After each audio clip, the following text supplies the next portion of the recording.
Ég vona að ég geti gert betur þetta þegar Jordan kemur fram.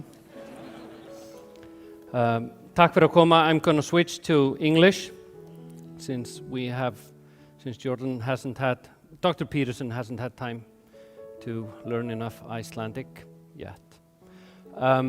So thank you all for coming. This has been amazing. First, when I got the idea to book him to Iceland, I had no idea that others had been watching him on YouTube. So as it turns out, a lot of people have been, and of course, he's exploded since then in popularity. So we've sold out this venue, which is almost 3 times larger than the first one we had, and we've sold it out 2 times. So that's pretty good.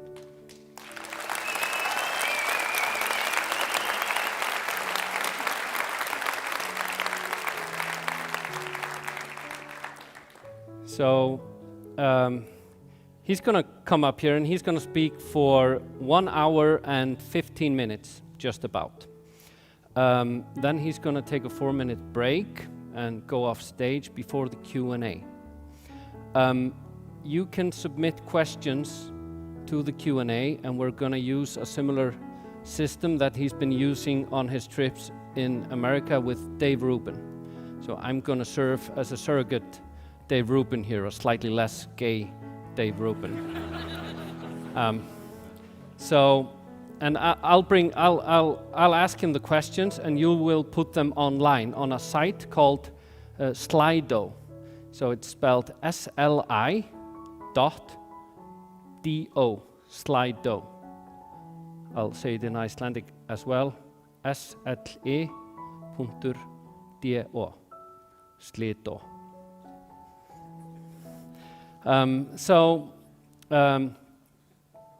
It is customary to introduce the speaker as if you know me better than him. And usually when someone is being introduced, people tell things about him, things that are true about that speaker. Now, of course, you've all come here because you know who that guy is. And I'm going to do a different thing, because I think it tells you more deeply something about what is going on with this guy. So I'm going to read you a few things that are wrong about him. So these are actual things that have been said about him in media, mostly in hit pieces and character assassination attempts. And there has been one each day, just about, for a long time, and some of them in big media. So he's a far-right guy. Hitler. He wants to force young women into marriage. He's the stupid people's smart person. That's actually not that bad about him, but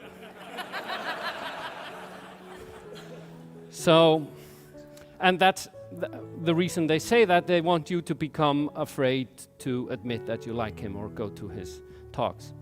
Well-groomed alt-right. At least he's well-groomed. A Messiah-come surrogate dad for gormless dimwits. So that's another one directed at you. I'm one of you as well, because I don't know what gormless means. So, but I suspect that having a gorm is preferable. So just stay away from this guy, dimwits. Jordan Peterson has nothing of value to say. He's a patriarchal pseudoscientist. He encourages young men to see themselves as victims. He's a mashup of. He delivers a mashup of Cosmo tips and my first book of myths. He's a professor of piffle. He seems like a terrible therapist. He's a bad political and social thinker, an angry white guy, and the line between Peterson's authoritarianism and Richard Spencer's paleo-Nazism is a blurry one.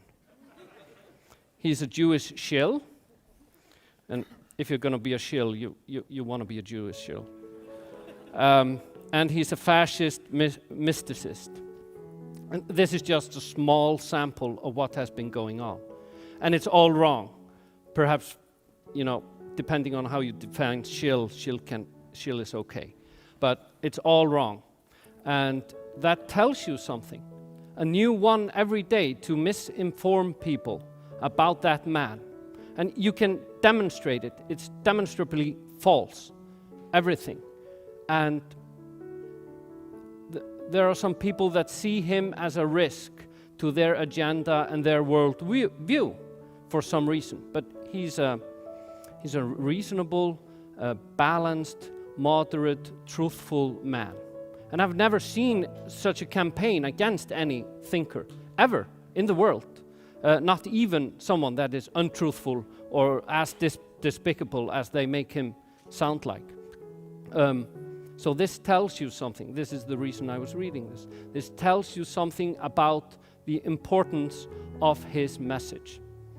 And I'm not gonna theorize about exactly what that is, because there are lots of theories about exactly what it is in what he's saying that is threatening and to whom it is threatening. And I think actually many of them are correct. But let's just listen to him and let's hear what he has to say. And we'll figure out why it's threatening later. So please give a warm welcome to Dr. Jordan B. Peterson.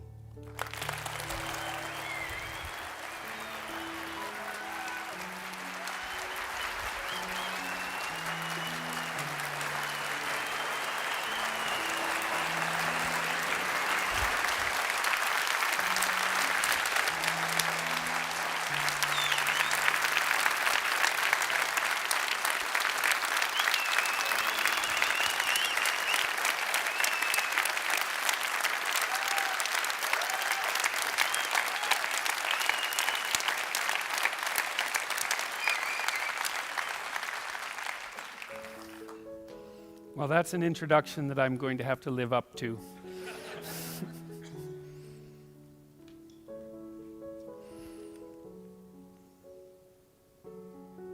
So I was thinking the other day about numbers. You know, there are mathematicians who think that there isn't anything more real than numbers. And that's an interesting proposition. I mean, it's obviously the case that once you invent or discover numbers, that confers on you a tremendous power. And who knows the limits of that power? And the claim that numbers are more real than anything else is predicated in part on the fact that when you discover them or invent them and start to utilize them, that your ability to operate in the world expands immensely. And so that's one of the ways of judging whether or not something is real, is whether or not when you use it, it facilitates your means of operating in the world. Interestingly, numbers are abstractions. And so that raises another question, which is, well, what's more real? The thing that's being abstracted from, or the abstractions? And again, that's not obvious. And maybe the question of more real isn't germane. Maybe it's a question of equal reality. But it's not obvious that abstractions aren't real. And you can make a damn strong case that they're more real than anything else. And so then you might ask yourself, well, then what are the most real abstractions? And so that's what I'm going to start to talk about tonight. I'm going to talk about it in relationship to as many rules as I can lay out simultaneously. I'll go through the rules first. So rule 1 is stand up straight with your shoulders back. And rule 2 is treat yourself like you're someone responsible for helping. And number 3, which is very tightly associated with number 2, they're sort of variations on a theme, is make friends with those people who want the best for you. And by the way, these last 2 rules aren't injunctions designed to make your life easier. They're actually injunctions designed to make your life more difficult. Kierkegaard said at one point that his role in life, given that everything was proceeding to become easier and easier in all possible ways, that there would come a time when people would cry out for difficulty. And so that's partly how he envisioned his role in the world, interestingly enough, as a universal benefactor of mankind who would strive to do nothing other than to make life more difficult for everyone. Right, and so rule 2 and 3 are like that, because treat yourself as if you're someone responsible for helping isn't the same as be nice to yourself. It's not that. And to associate with people who want the best for you means that they get to demand the best from you. And that's also not an easy thing. Rule 4 is compare yourself to who you were yesterday and not to who someone else is today. And that's an injunction about envy, right? It's easy. You need you need things that are above you, because you need to do something worthwhile with your life. You need something to aim at, but one of the consequences of that is that you can become envious of people that you believe have attained more in a deserved or undeserved manner, and that can make you bitter.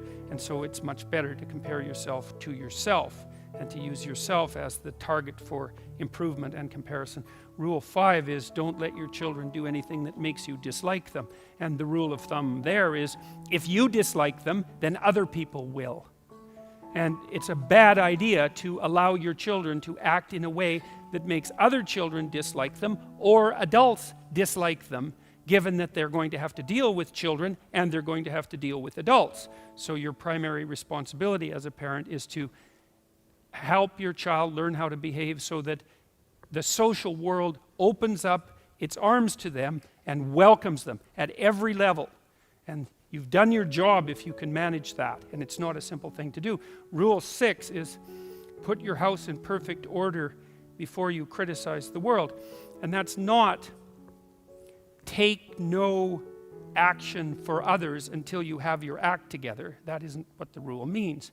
It means that bind your ambition with humility and work on what's right in front of you that you will suffer for if you get wrong before you engage in the large-scale transformation of other people. Rule 7 is do what is meaningful and not what is expedient. And I would say in some sense that's the core ethos of the book. Not exactly, because Rule 8, which is tell the truth or at least don't lie, is a necessary conjunction to that, or a necessary additional element, because I don't think that you can pursue what is meaningful without telling the truth. And the reason for that is if you don't tell the truth, or let's say if you lie, which is an easier way to think about it, you corrupt the mechanisms, the instinctual mechanisms that manifest themselves as meaning, and then you can't trust them. And that's a very bad idea. So the fundamental reason to not lie is because you corrupt your own perceptions if you lie. And when you corrupt your own perceptions, then you can't rely on yourself. And if you can't rely on yourself, then, well, good luck to you. Because what are you going to rely on in the absence of your own judgment? You've got nothing if you lose that. Rule 8 is, as I said, tell the truth or at least don't lie. Rule 9, assume that the person that you're listening to knows something you don't. And that's not so much a mark of respect for the person, although it is that. It's a mark of recognition of your own unbearable ignorance. You know, one of the things you have to do in life is decide whether you have to make friends more with, let me rephrase that properly. You have to decide what's more important, what you know or what you don't know. First of all, there's a lot of what you don't know. And so if you make friends with that, if you decide that's important, then, well, that's a good thing, because you're going to be surrounded by what you don't know your entire life. And so if you're appreciative of that, then that's going to make things go better for you. But the other element of that is, well, why should you be appreciative of what you don't know? And the answer to that is, well, you shouldn't. If your life is absolutely perfect in every way, you have exactly what you need and want, you've put everything in order around you, then what you know is sufficient. But if you believe that things could still be put right around you in your own personal life and with regard to the effect that you have on other people, then obviously what you don't yet know is more important than what you do know, and you should be paying attention to find out what you don't know at every possible moment. And if you're fortunate, when you have a conversation with someone and you're actually interested in what they say, then even if they're not very good at communicating, even if they're awkward, or even if they display a certain amount of enmity towards you, there's always the possibility that they might tell you something you don't know, in which case you can walk away from the conversation less ignorant and corrupt than you were when you started the conversation. And if your life isn't everything that you would like it to be, then being slightly less ignorant and corrupt is probably a good thing. And so rule 10 is be precise in your speech.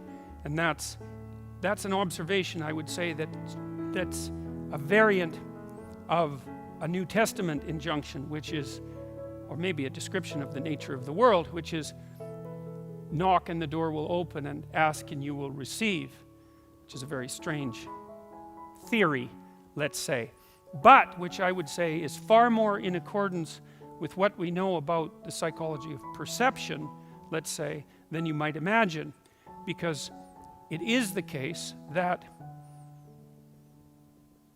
you don't get what you don't aim at. You might get what you do aim at, and your aim might get better as you aim as well, which is something to consider.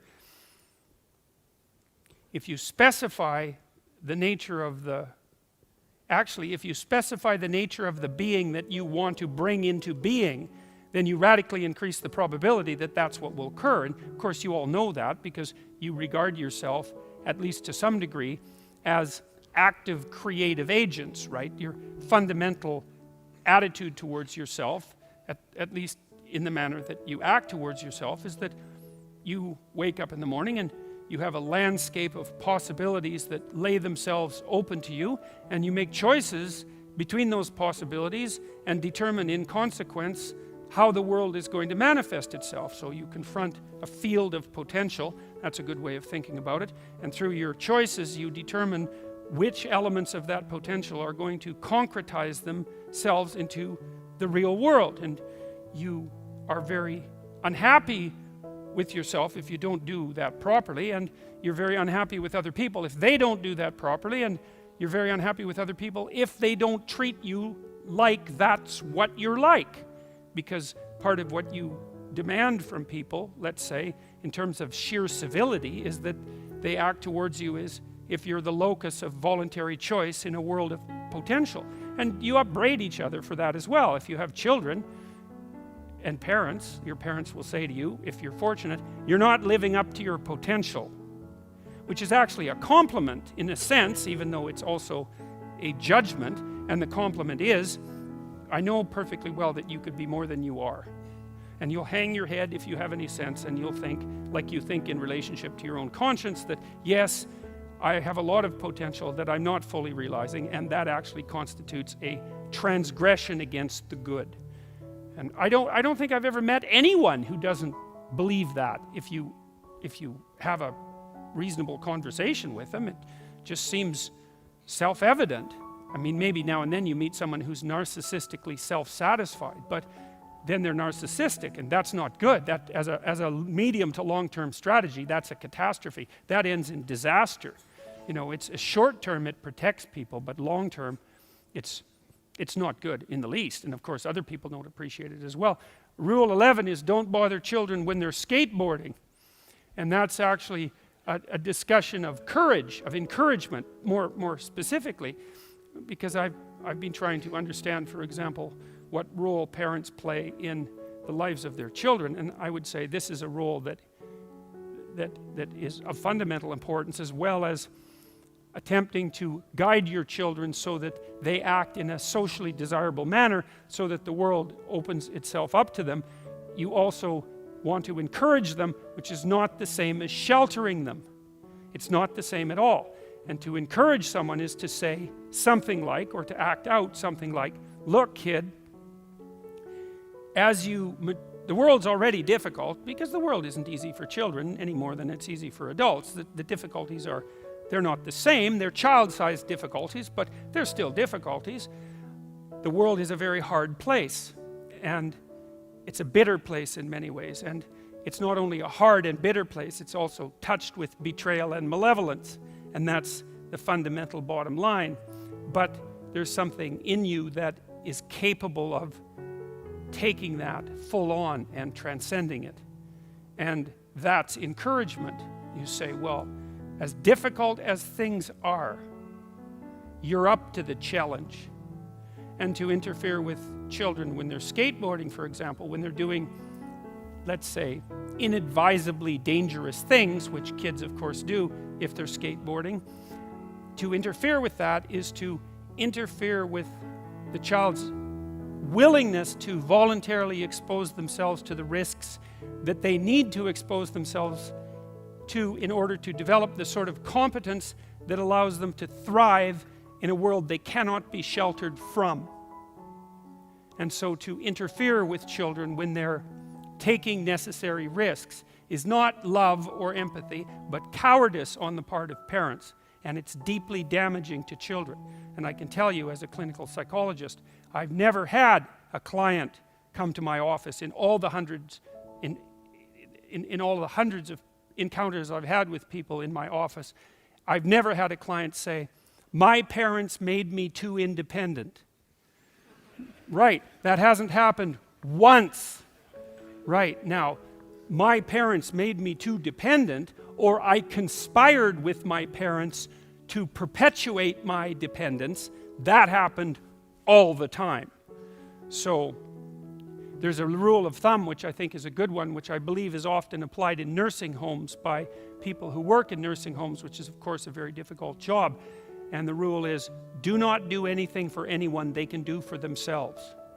And the reason for that is that it's a form of theft, right? You don't, first of all, if you do something for someone and it facilitates their movement forward, then they moved forward because you helped them, which is something I was very careful about as a therapist. I don't want to give my clients advice.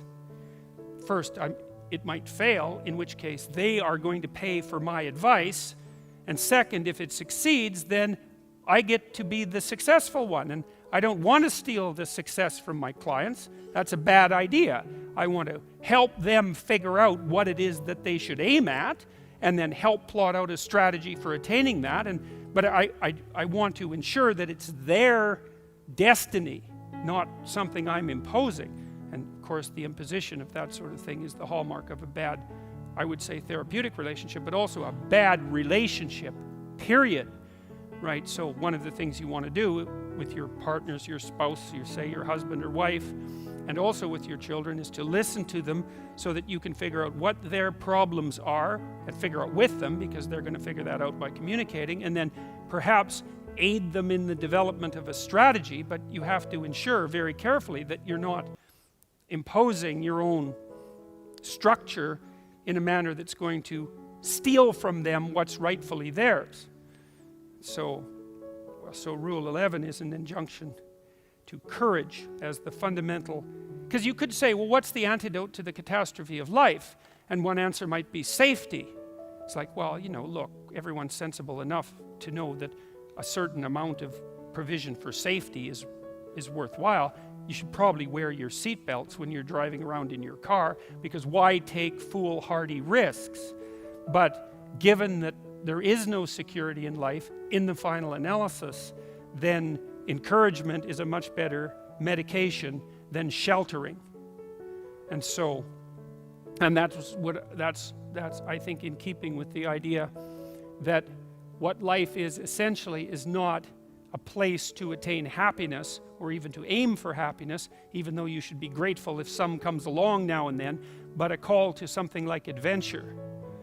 And I think that's the proper way of conceptualizing it. Certainly, if you go watch a story, a movie, you read a book, something like that, if you encounter a narrative that's gripping, whether it's a romance or a classic adventure story, then the element of it that's gripping is the adventure. And so to portray life as an adventure in romance and in the world is the proper way to portray it. And the way that you facilitate the adventure is through encouragement. I had a client once, I really liked him. He was a good guy, he was a smart guy, good looking young guy, had everything going for him, you know. He was a good musician, he was a talented athlete, but he hadn't been encouraged, I wouldn't say. He told me about his relationship with his girlfriend. He said his girlfriend wanted to go biking around southern Ontario. She was about 19 or 20, and he thought he might join her. And when she went and talked to her parents, they made every provision possible to help her prepare for the journey, to make sure her bike was in good shape, to make sure she had the right equipment, to help her plot out a route. And when he went and talked to his parents, all they did was worry that he was going to get hurt. And like, he might get hurt, because people get hurt. But they didn't understand that they were choosing between the hurt that he might encounter by going out in the world and having an adventure, let's say with his girlfriend, or the hurt that he would encounter by staying at home, cowering in his basement under the protection of his over-loving parents, while his girlfriend ventured bravely into the world. You think, well, which of those two things is most likely to be damaging? And the answer to that is, well, his parents wouldn't worry as much as if he was in the basement. And that's the wrong worry even, because they should worry more, not less. So in Rule 12 is pet a cat when you encounter one on the street. And it's oddly enough, a meditation on fragility. It's a discussion of what you do when you don't know what to do, and that's really when things have gone badly for you, when you face a terrible tragedy in your own personal life, or in your familial life, or perhaps even in the life of your community, when things come crowding in at you too quickly. In the case of a death in the family, or a terrible illness, or the collapse of a dream, or any of the things that can flip your world upside down, is how do you cope with that? And that chapter contains a discussion of the necessity of narrowing your time frame, you know, because sometimes the right way to look at the world is across years, and sometimes it's across months, and when things are more out of control, perhaps it's across days, and when things are really, when you're really up against the wall, it's across hours or even minutes. And during those minutes, then you concentrate on doing as well as you can with what's right in front of you for the longest unit of time that you can tolerate conceptualizing. Maybe that's what you do at someone's deathbed, and while you're doing that and suffering away madly, then you also take the time to appreciate everything you can that manifests itself, that allows itself to be appreciated. And so that's the metaphor of the cat, I suppose.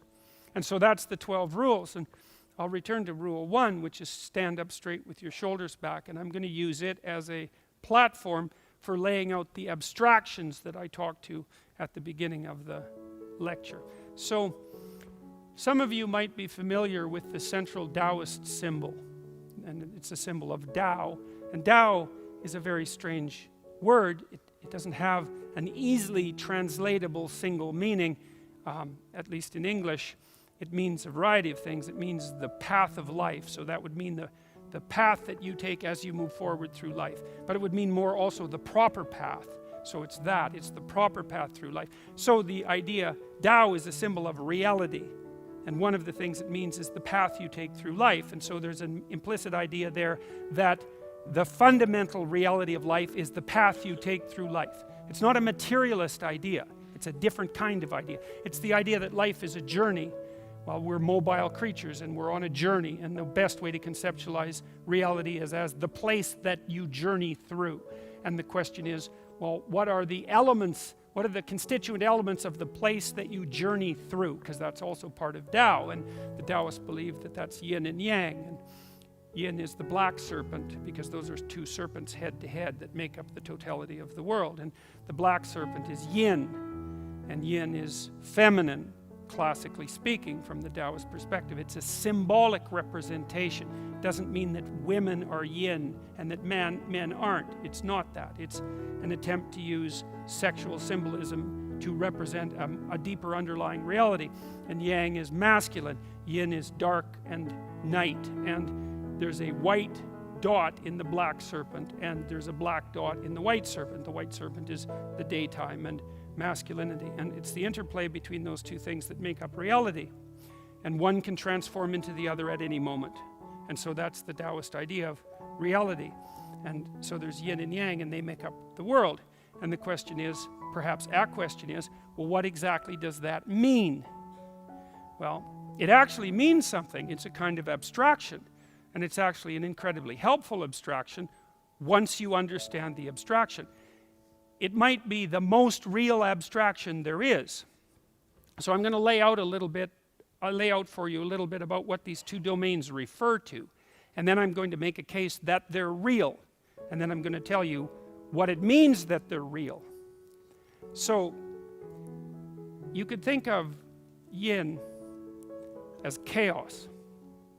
Now we need to know what chaos is. Now, chaos is what God made the world out of at the beginning of time.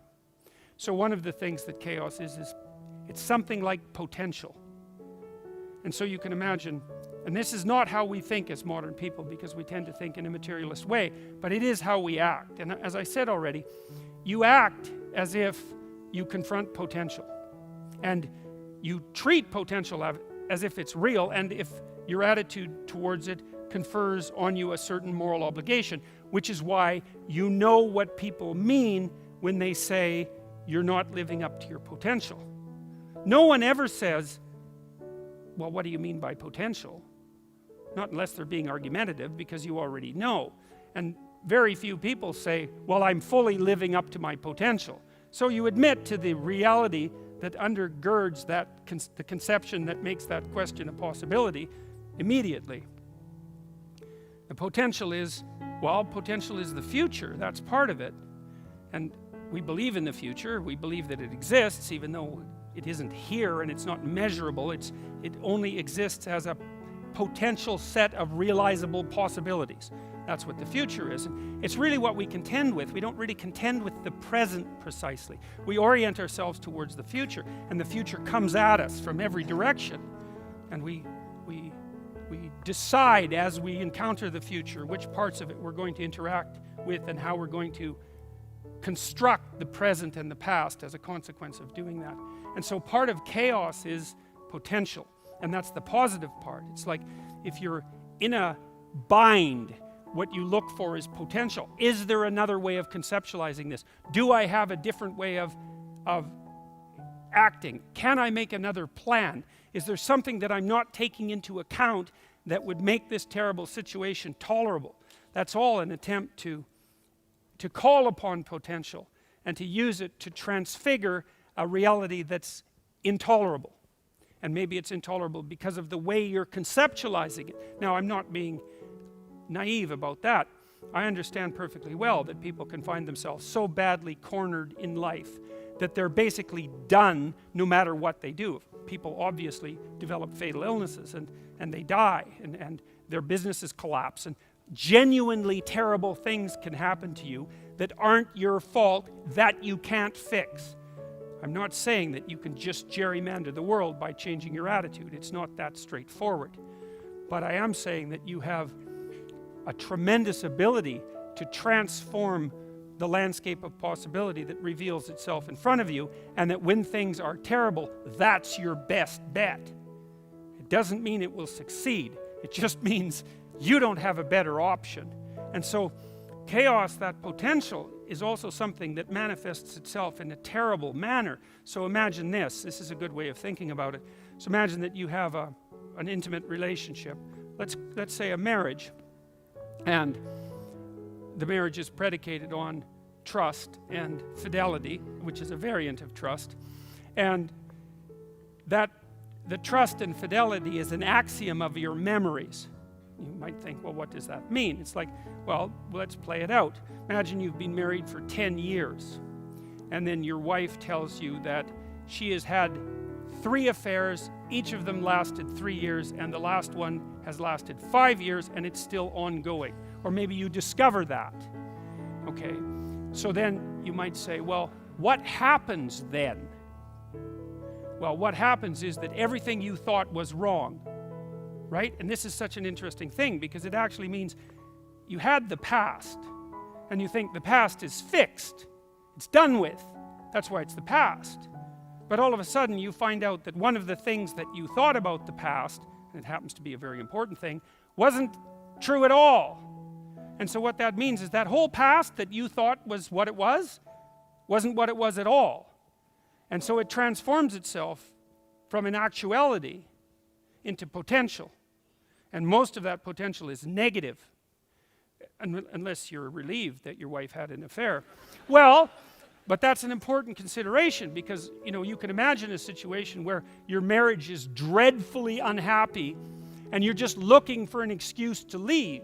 It's possible that that revelation, even though it would be shocking, would also come with a fair bit of relief. And so the potential that manifests itself even when it's unexpected doesn't only necessarily manifest itself in a negative guise. It can also free you, and if your marriage was unhappy, even if you wanted to cling to it, if your marriage was unhappy and the betrayal was revealed and you're divorced and you set yourself up, in 2 years you might be in a better place than you were. It's not a pathway I'm recommending, by the way. I'm just saying that it's more complicated than it looks. That's the introduction of chaos into order, right? And the oldest story we have is something like, order is susceptible to disruption by chaos, and the fundamental demand that's made on the human being is to contend with the chaos that disrupts order. Not to live in order and not to live in chaos, but to be able to contend with the chaos that disrupts order. And so when you encourage your children, for example, what you're doing is encouraging them to become the masters of the chaos that can disrupt order, rather than denizens of order, which makes them tyrants, or denizens of chaos, which makes them nihilistic and hopeless. So you train your children, you encourage your children and yourself and your partner, if you have any sense, to be a master of emergent chaos and to be able to contend with that. And so chaos is potential, and it's this disruptive, it's the capacity of the infinite world to disrupt your finite considerations. That's another way of looking at it. Another way of looking at it is it's the serpent in the Garden of Eden. And the reason that that story is set up the way it is because it's trying to represent that. There's no place that's so bounded and secure, even if it's set up by God himself, that doesn't have an agent of chaos inside it. It's exactly the same idea that the Taoists put forward with their symbolic representation. It's just portrayed in a different manner. And the question is, well, what do you do in the garden given that there's a snake in it? And the answer to that is something like, you become the master of snakes. And that's a deep idea. That's the same idea as confronting the dragon and getting the treasure. That's the same idea as going to the bottom of the ocean and rescuing your father from the belly of the whale. It's the same idea. And that's an element in the greatest of stories, and the greatest of stories is the heroic story. And the heroic story is to voluntarily confront the unknown when it manifests itself, and to gather something of value as a consequence, and to share it with the community. There isn't a story that's more emblematic of what it means to be human than that. That is us. That's our best bet. All right, so chaos. Chaos is the catastrophe that will suddenly enter your life. Chaos is the flood that's definitely coming. Chaos is the ever-present possibility of apocalypse in your personal life, in your familial life, and in this broader social life, right? Chaos is the consequence of your finite fragility existing in a world that's beyond you. Chaos is potential. Chaos is what lies before you. Chaos is what you can call on when you need something to rescue yourself from malfunctioning order. It's a permanent element of existence. Chaos is what you don't know. Chaos is what's outside the fire. Chaos is what's outside the walls of your house. Chaos is what's outside the walls of your town. Chaos is what's outside of the borders of your country. All of that is chaos and potential. Order. Order is where you are when what you're doing is working in the manner that you intended. Okay, it's a very specific definition. How do you know that you know what you're doing? Well, you don't, because you don't know what you're doing, because you don't know everything. Everything you do is bounded by ignorance. Well, you still have to operate in the world. And so what you do is you make finite plans, and then you execute plans, and then you execute strategies to make those plans manifest themselves. And if the plans manifest themselves the way that you desired, then you regard your knowledge as sufficient. That's your definition of truth, and it's the only definition of truth that you can use, because you don't have everything at hand. And when you're aware what you're doing is working, that's order. And you might think, well, I should just stay there, because that's a comfortable place to be. And there's a certain amount of truth to that, except for one thing. If you've defined a domain of order, and you stand in it, and you wait, the disorder will enter all by itself, because things aren't static, things change all the time, and your attempt to bind yourself within a static structure is destined to fail, because everything around you is in flux, and the thing that you've parceled out as permanent will transform itself across time. Here's an example. Let's say you're a perfectly well adapted 11-year-old. And it's actually possible to meet 11-year-old children are often very delightful, because they're like adult children. They're not teenagers. They're like, they're the most mature form of children. And they can be really delightful people. And then like 3 years later, you hate them. And the reason for that is that, of course, as soon as they hit puberty, which is the emergence of chaos into the already developed childhood structure. It's really the emergence of sexuality into a structure that didn't have to adapt to sexuality, and maybe even the emergence of aggression to some degree, but mostly sexuality. If the child maintains only the 11-year-old personality, by the time they're 16, they're no longer a delightful 11-year-old. They're a very immature 16-year-old. And the reason that I'm pointing that out is because just because something works for you now doesn't mean it's going to work for you 5 years from now. And so in order to remain stable, you can't be stagnant. They're not the same thing. Stability is a dynamic, not something static. And so not only do you have to be where you are, but you have to be going to where you're going, and you have to be participating in both of those things actively. So it's stability plus transformation. And I would say that manifests itself. You know when you're there, because that manifests itself as meaningful. That's actually the instinct of meaning, which is an instinct, and perhaps the deepest instinct is precisely the instinct that tells you when where you are is sufficiently stable, but you're transforming yourself at a sufficient rate to keep up with everything that's changing. And you know that, because if you're at your job, you might say to yourself, well, my job is really secure, but it's not very challenging. And you think, well, why do you care about that? It's very secure. And the answer to that is, well, if it's not challenging, it's deadening in a sense, right? The spirit goes out of it if it's not challenging. You need to be challenged. And why is that? Well, the answer is, well, tomorrow is coming, and whoever you are now isn't enough for tomorrow. And so today you also have to be preparing for tomorrow, and next week and next year. And if your job isn't challenging, then it isn't doing that for you, and you find it deadening, not meaningful. And the reason for that is that it violates your most essential instinct, and your most essential instinct is the instinct for meaning, and it actually signifies that you have the balance between chaos and order right, deeply right, which is why it's the most fundamental of instincts, because chaos and order are the most real of things. All right, so you have the chaos that surrounds you, and in some sense infinite in scope, and then you have the order that you produce, which is your mastery of it. Well, let's take order apart for a minute. We want to think about the structure of order. And I'm not saying that chaos is bad and order is good. I'm not saying that at all. That's not the right way to look at it. It's the balance between them that's of crucial importance. They exist as superordinate categories. Whether you like them or not is really not that relevant. They're the fundamental constituent elements of reality. You might say, well, what's your evidence for that? And I can tell you one piece of evidence, which I won't go into for very much time.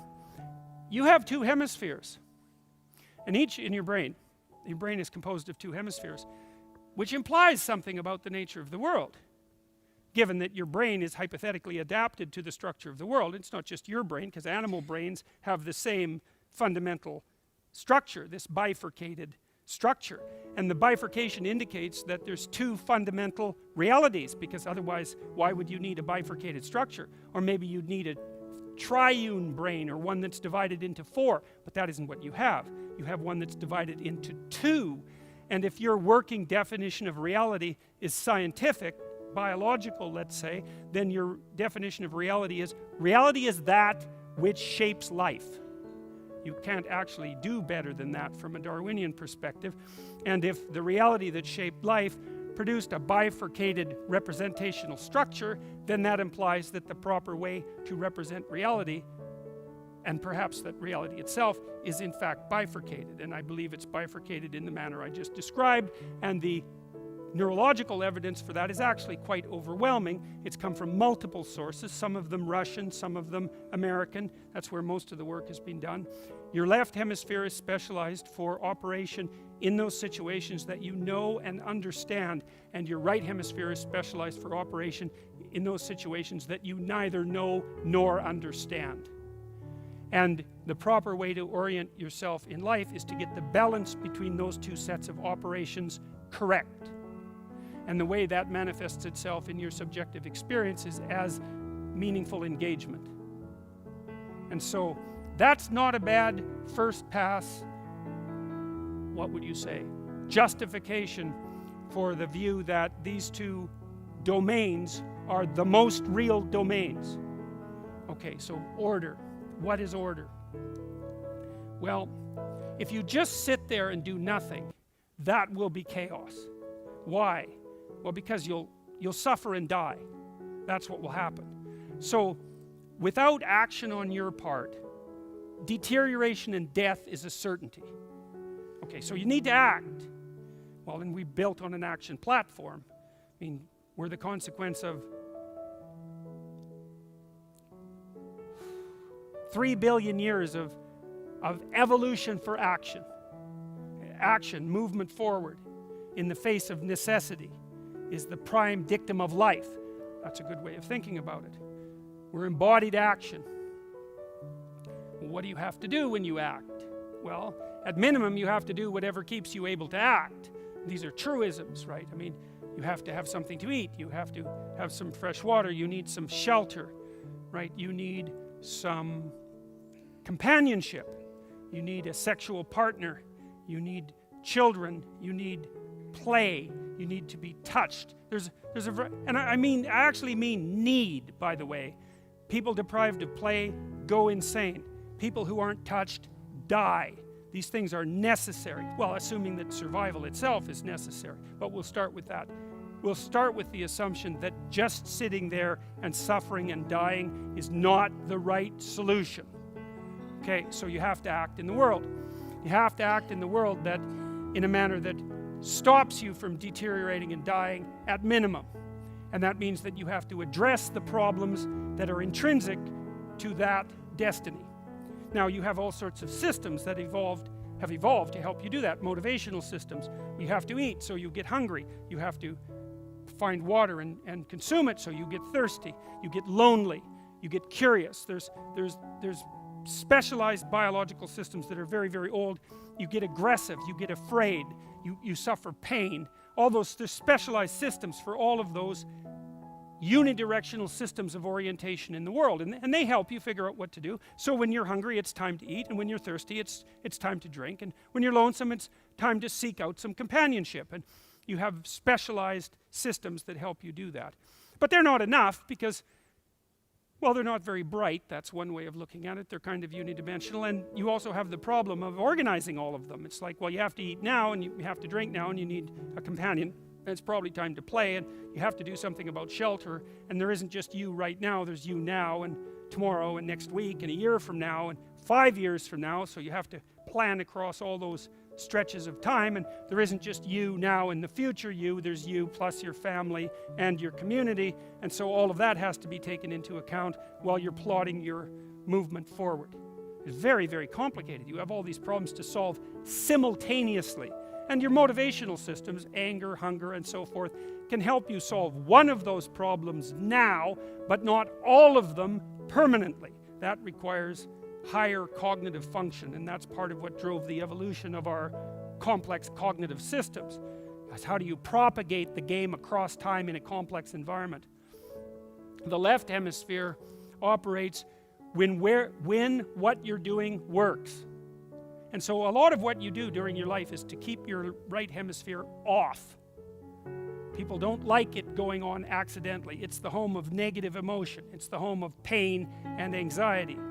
It's the thing that turns on and freezes you in your tracks when something that you deeply did not expect happens. And it prepares you to deal with the onslaught of what you didn't expect. Now, it's not all bad news, because to use the right hemisphere in a judicious manner is also something that adds intrigue and interest and artistic expression and all sorts of positive things to your life. So, because potential is not only negative, it's also positive, it can be dealt with in ways that are deeply enriching and meaningful. Order. Okay, so you have to do something, otherwise the consequences are dire. To do something, you have to value something. It's a definitional issue, because to do something is to act out the proposition that the thing you're doing, the thing you're aiming at, let's say, is preferable to the thing you have. And preferable means you'll do it. So those things are tied together so tightly you can't disentangle them. If you say, I'm aiming at X, but I don't value it, then there's something wrong with the way that you're conceptualizing the statement. Because to aim at something and to work to bring it into existence is the same as valuing it. And if you say, well, I don't value it, then something's out of kilter. Either you're acting out a falsehood, or you don't know what you're talking about. It's one of those two things. And you meet people like that who are deeply confused. Their action patterns and their verbal self-representation don't mesh, but that doesn't mean that they're critics of value. It just means that they're deeply confused. So you have to act or you suffer. In order to act, you have to have a value structure, because to act, you have to value one thing more than another, which means that you have to inhabit a structure of value. You have to. Okay, so you need a structure of value because it's the antidote to catastrophe. Now, if you act out a structure of value socially, which you will because you're social, you're not going to pursue your aims in isolation, because you're not a solitary animal. You're a social animal. You're a tribal animal, deeply tribal. We live in groups. We live in families. We live in communities. We live in large societies. We're social at every level of analysis. And we've been social for as long as we've been primates. So maybe that's at least 6 million years, and it might be more like 60 million years. It's really a long time. So it's not an arbitrary social construction. It's far, far deeper than that. Now, what happens when you act out a structure of value in a social environment? You produce a hierarchy, inevitably. Well, let's think it through. Why? Well, let's say that you say that one thing is more worth doing than another, whatever it happens to be. And then you tell a bunch of people about what you're doing, and they decide that they're going to come along and help you do this thing that's valuable because they also think it's valuable. And maybe you get 20 people together to do this thing, whatever it happens to be. And the first thing you discover is that some of the people are way better at doing whatever it is that they're doing than other people. So, and who knows why that is, because it depends on what you chose to do. You know, if you chose A, then it would be a different group of people who were good at it than if you chose B, because people differ in their abilities. But one thing you will not escape from, if you make an organization to do something valuable, is the brute fact that it will be a minority of the people who are good at doing it. And there's actually a law. It's called Price's Law, and it's a real law. It even governs the size of cities and the mass of stars and the heights of plants in the jungle. It just doesn't govern human interactions. And Price's Law says that the square root of the number of people engaged in an enterprise will do half the work. So if you have 10 people doing something, 3 of them will do half the work. But if you have 100 people doing something, then 10 of them will do half the work. And if you have 10,000 people doing something, then 100 of them will do half the work. And you know how wealth distributes itself such that a minority of people have most of the money. 85 richest people in the world have as much money as the bottom 2.5 billion. It's something like that. And everybody goes, oh my God, the 1%. It's like, well, first of all, you're all the 1%, so get over yourself, because you're, you know, Western European, roughly speaking, and by current world standards, and certainly by historical standards, you're all well ensconced in the 1%. So if that's a problem, well, it's a problem for all of you. And some of you might be, you know, richer than that, but that doesn't mean all of you aren't in the same boat, fundamentally. The fact that wealth aggregates in the hands of a small number of people is part of the general expression of Price's law. There's nothing special about the distribution of money. You see the same thing in every creative domain. I mean, how many of you have recorded a gold record? How many? Looks like 0. Oh, there's one person. Okay, there's 850 people in here, so there's 1 in 1,000, so that's 1/10 of 1%, something like that. How many of you have written a piano concerto? How about painted a painting that's hanging in a national museum? Oh, look, it's none of you again. Right. Well, and how many of you have been a member of a professional sports team? Okay, look, oh, one, so that's 1 in 1,000. Well, you get the point here. Well, there was a couple. Okay, so it looks like it's easier to be a member of a professional sports team. or my audience is biased. The sample's biased. But it is the case. If you look at high levels of creative achievement of the sort I've just described, they characterize a staggering minority of people. And so the rule is that you produce a value system, which you better produce, because otherwise you suffer and die. And it isn't only that. It's like, look, here's something else you all know, as far as I can tell. We start with the idea that there's an intrinsic chaotic element to life, and that includes the inevitability of suffering and malevolence, betrayal at the hands of yourself and other people. So that's the baseline, and that's intolerable in many ways, because life is in many ways intolerable. And the question is, well, what do you do in the face of something that's intolerable? And the answer is, well, you try to find something that justifies it, right? You want to have something that gets you the hell out of bed in the morning. And not just any old morning, but a morning when your father has Alzheimer's disease and your daughter has an incurable illness. Because you need something to get out of bed for in those mornings too. And that better be the purpose that you found in life. And if the purpose is going to be such that it gets you out of bed in those mornings, it better be a pretty damn noble purpose, because otherwise why would you bother? And so not only do you need a value structure, you need one that's of sufficient tension, let's say, or sufficient value, or sufficient nobility, so that it's worth suffering for. Because you're going to suffer. And you better have something that makes the suffering justifiable.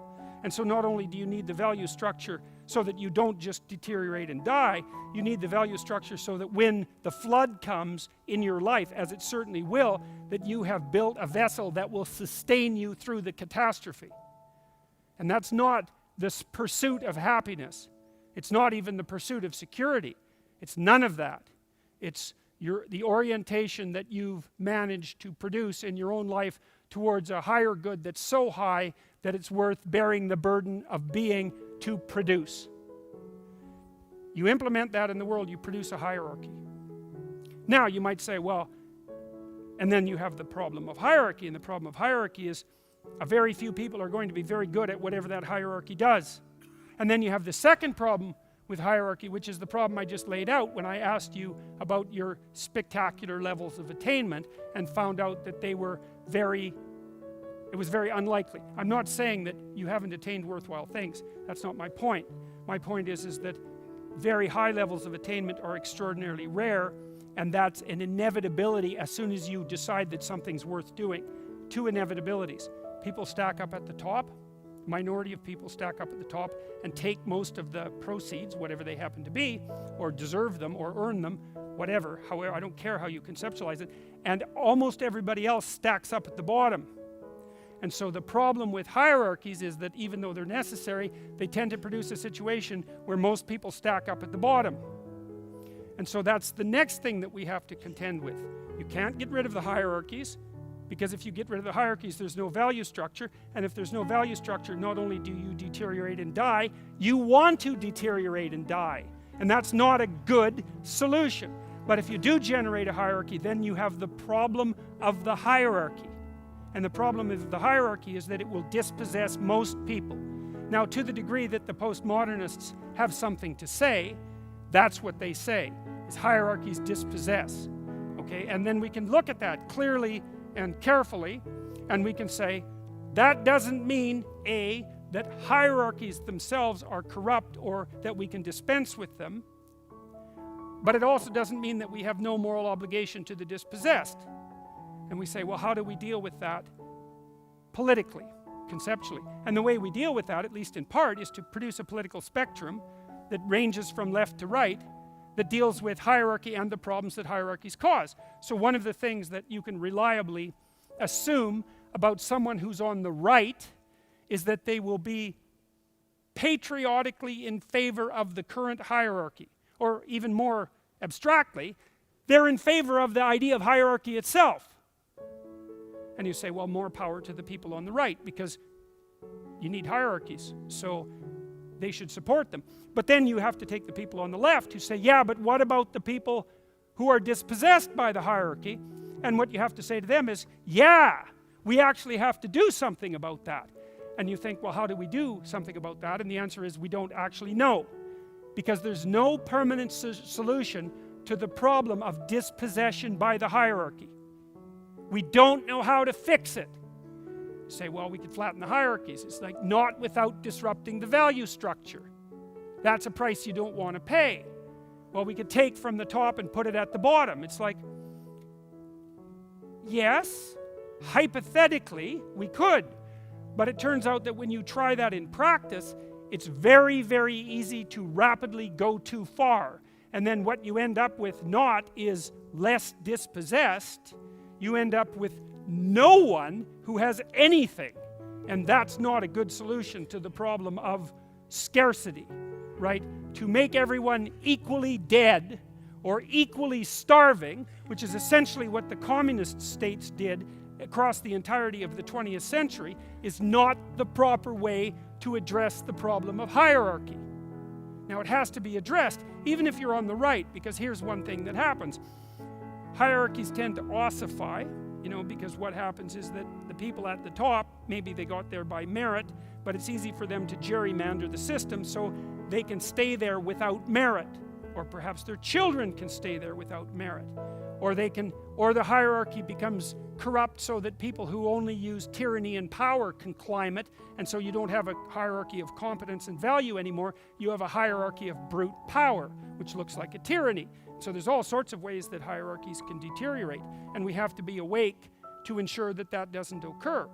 Also, if the hierarchy gets so steep that everybody stacks up at zero and no one can climb it, which is basically the definition of a malfunctioning tyranny, then all the people at the bottom rightly think, well, why don't we just destroy the game? Because we're already at zero, so what the hell do we have to lose? And so one of the things that you want to do if you're a sensible conservative is make sure that the hierarchy maintains its rooting in competence, that it's transparent, and that it's climbable, because otherwise it will ossify and steepen, and then it will destroy itself. And if you're a conservative and you value stability and the hierarchy, then you don't want to set up a situation where the most likely outcome is that the hierarchy destroys itself. So we can be intelligent about this. We could say, look, don't be thinking you can get rid of hierarchies. They've been around. This is why I wrote chapter 1. I talked about lobsters. The reason I talked about them is because not only is the hierarchical structure itself as a permanent feature of existence at least 1/3 of a billion years old, which, by the way, means that you cannot attribute it to capitalism, the free market, or the corrupt patriarchal West, unless you're willing to make the case that all three of those elements contributed to the existence of dominance hierarchies among crustaceans, which seems highly unlikely. So, and this is actually something you could think about it as an idea that's actually directed towards the productive left. If you want to help the dispossessed, don't blame the existence of hierarchies on capitalism, because it's wrong. It's wrong. The problem is way deeper than that. And here's something else that's very interesting about capitalism. A couple of things you might consider. You know, we have become spectacularly wealthy since 1895, right? First in the West. Iceland's a classic example. I mean, you guys are so much more wealthy than you were 100 years ago that it's absolutely impossible to believe. And so that's first happened in the West, exponential economic growth starting in about 1895. There's a long tail. I mean, people were improving before that, but it really kicked in around 1895.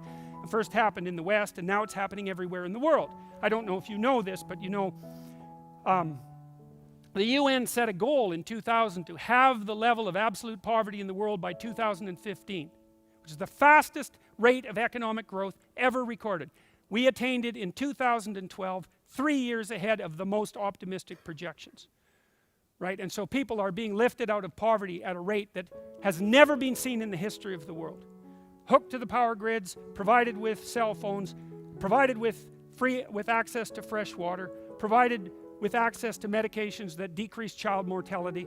Like, if you look at the statistics, there are so many things getting better so fast you cannot even believe it. And that's a consequence as far as the data indicate of the operation of the free market system, which does produce inequality. That's the thing. But as far as I can tell, the only system that has ever produced wealth, and every system produces inequality. But the only system we know of that produces wealth and inequality is the free market. So here's a question for everyone, left and right. How many units of inequality will you tolerate to produce 1 unit of wealth? And if the answer is 0, then you've gone too far. You're outside the appropriate political debate. That's the wrong answer. And if you try to impose that, all there will be is mayhem, because the price we pay for wealth is inequality. Now, that doesn't mean that you can let inequality run to its ultimate extreme, because then you run into the other problem, which is the monopoly problem. You've all played Monopoly, I presume. What happens in every Monopoly game? If you play it out, everyone stacks out at up at zero, except one person. Now, if you play it 50 times, you'll find that it's hardly ever the same person, because it's basically a game of chance. And there's a fair bit of chance, by the way, operating in the distribution of money in the world. It's not all chance, but there's a fair bit of chance. But the logical conclusion to a hierarchy that can play itself out totally is that one person has everything and everyone else has nothing. Obviously, that's not a useful outcome. So you know, and there are ways that we fix that in our society. We have progressive tax policies, and you can argue about their utility, but that's one way of rectifying it, potentially.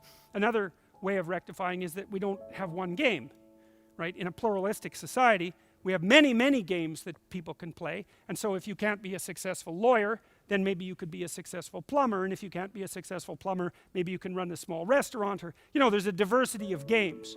And so that's a good way of increasing the robustness of the system, so that you don't get hierarchies that are so steep that they collapse in upon themselves. And so those are sophisticated approaches. Perhaps there are other approaches too, but it's an intractable problem. It says in the New Testament, it's one of the things you'd swear would be edited out because it's such a harsh statement. The poor will be with us always. Well, what's that in reference to? It's also in reference to the Matthew principle, which is another New Testament statement and happens to be an economic axiom. To those who have everything, more will be given. From those who have nothing, everything will be taken. That's the structure of the world. And you can't lay it at the feet of the West. It's the structure of the world. Now, that means we have to contend with it, and it's not an easy thing to contend with. And part of the reason that we have a continual political dialogue, and that we need to have a continual political dialogue, is to make sure that our hierarchies exist and remain intact, but don't become so steep and corrupt that they destroy themselves. And you need a left and a right for that.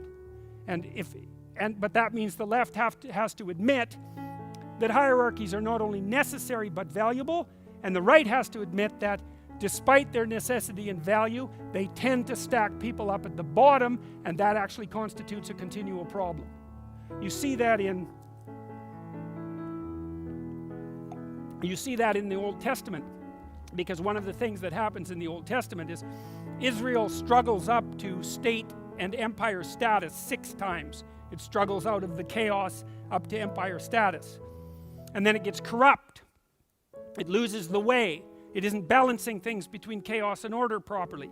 The kings get arrogant, and so do the people. And they forget their relationship with God.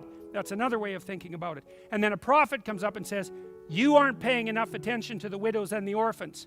You better look out, because that displeases God.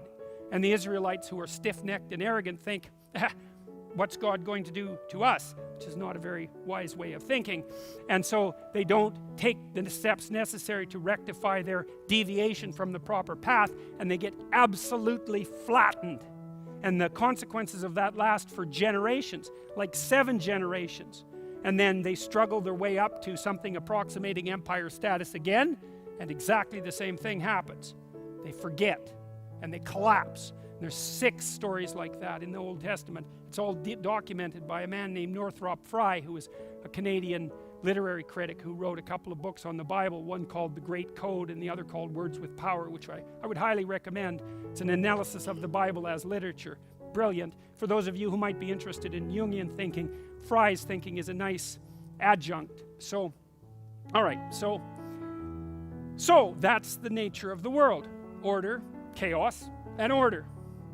And your goal is to keep the relationship between those 2 things optimized. And you do that by doing what's meaningful, not what's expedient. That's rule 6. And you ensure that you have the world construed properly by following rule number 8, which is tell the truth, or at least don't lie. You don't want to pathologize the instinct that orients you in the world. And you will pathologize it by engaging in habitual deceit. And the reason you do that is when you practice something, you build structures that specialize in that, and then they run automatically. So if you're living a lie, which is a very common thing for people to do, then you're building neurological mechanisms that view the world through that lie. And once they're built, they're you. And good luck unbuilding them. It's very, very difficult. That's in part what happens to people who are addicted, by the way. They build mechanisms of search, neurological structures that are focused on the drug. And those systems are alive, and all they want is the drug. And it's not psychological exactly. It's psychophysiological. Don't build structures of cognition predicated on deception, because you will pay for it. And so if you're going to guide your life with the orientation of the instinct of meaning, then you have to be very careful with what you say and write and think. Because every time you say or write or think something, you build a little neurological structure that's specialized for that. And it participates in this parsing of the world. So, all right.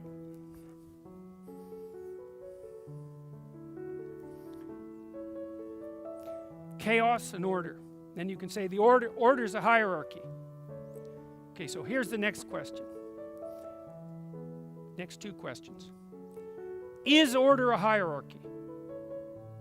And then a subsidiary question would be, if order is a hierarchy, either what is at the top of the hierarchy or what should be at the top of the hierarchy? Instead, a hierarchy is a structure of value. So that's the question, is what should be of ultimate value? Okay, so now we're going to take that apart a little bit. The first thing I would say is, order is not a hierarchy. Order is a set of hierarchies. That's a different thing.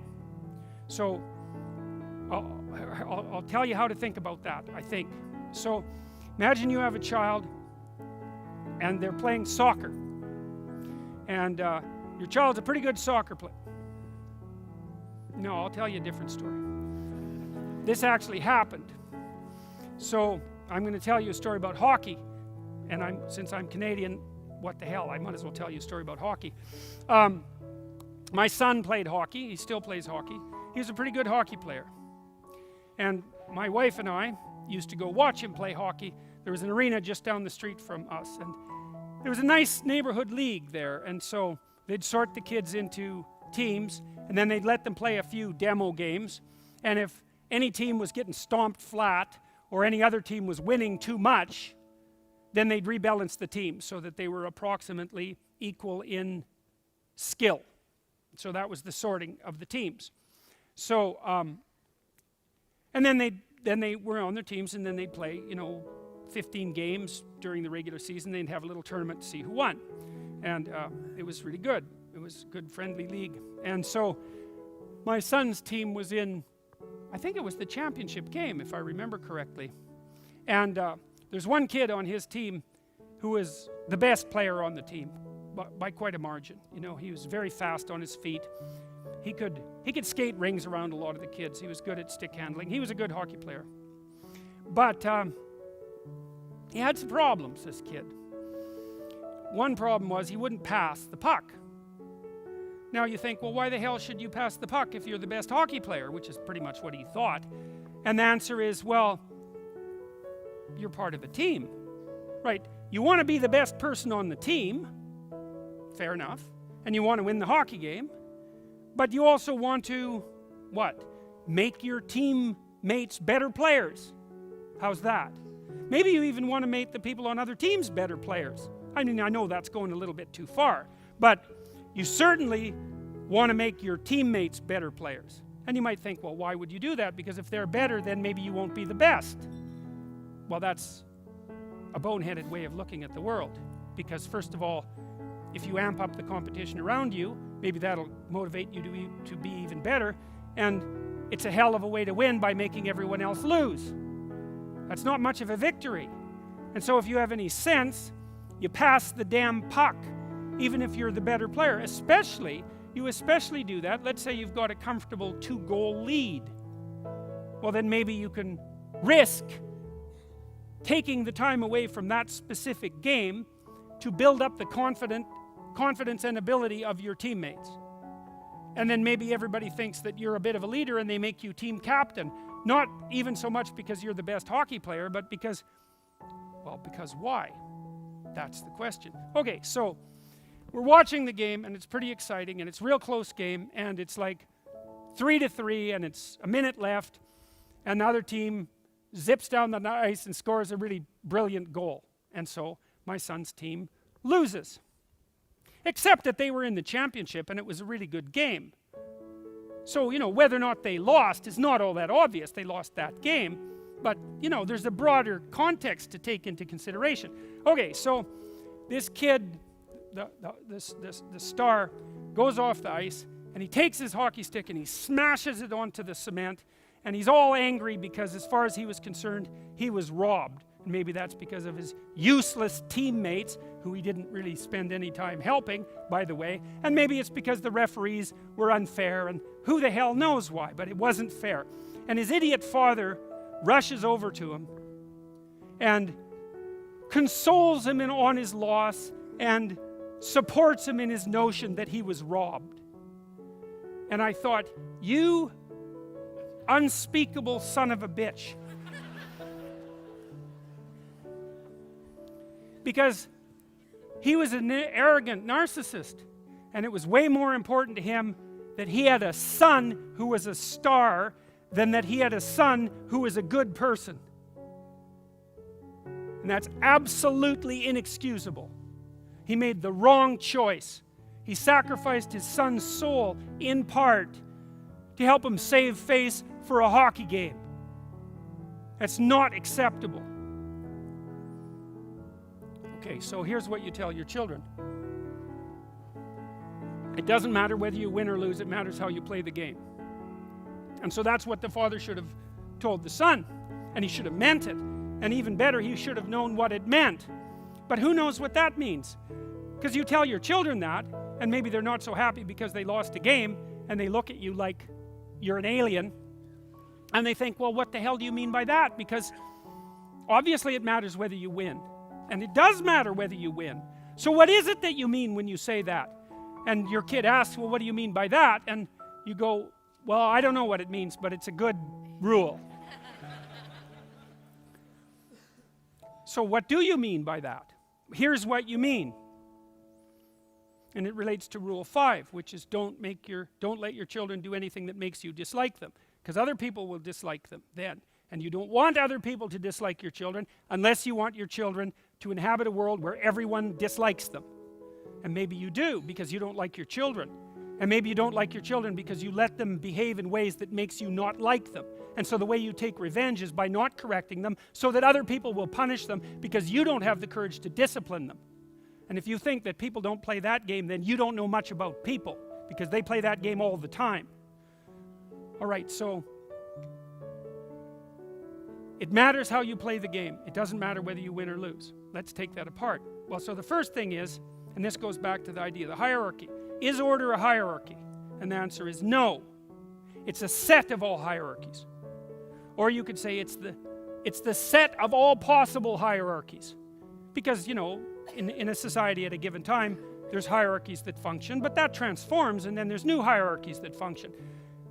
The specifics of the hierarchies change, but the fact of the hierarchies remains. And so you can imagine a hierarchy as a meta-structure that consists of a multitude of possible hierarchies.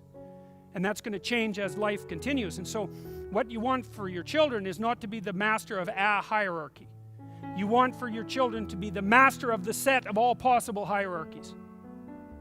Because then no matter how things change, they're ready. You say, well, how is it that you get ready for things to change? And the answer is, play so that people will invite you to play. Right, and there's a rule for children, for raising children. And it's a rule. One of the things you can do with your children, this is something good for men, because men are more likely to do this than women, although women can do it too, but men are more likely to do it. It's really good for children to engage in rough and tumble play fighting. First of all, if you have children and you've played with them physically, you know that they absolutely love it.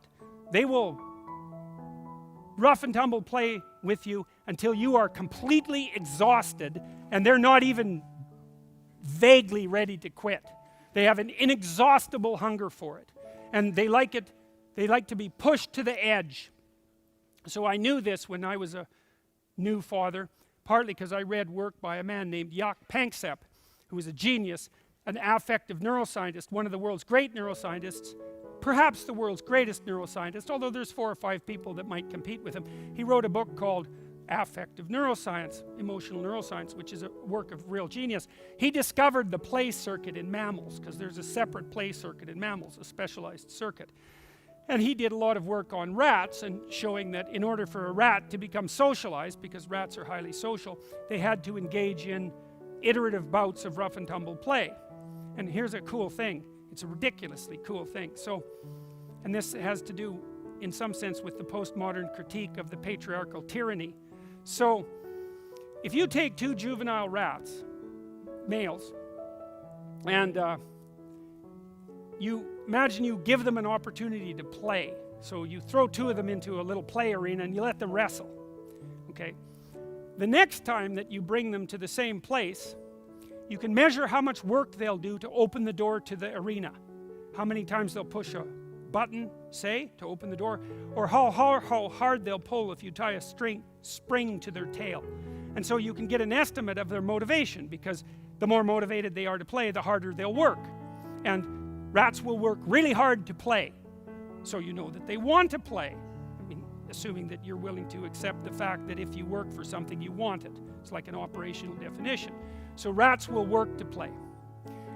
Now, if you let the rats out in the play arena, and one rat is 10% bigger than the other, then that rat will win. You might say, well, what does winning mean? And rats wrestle like people wrestle.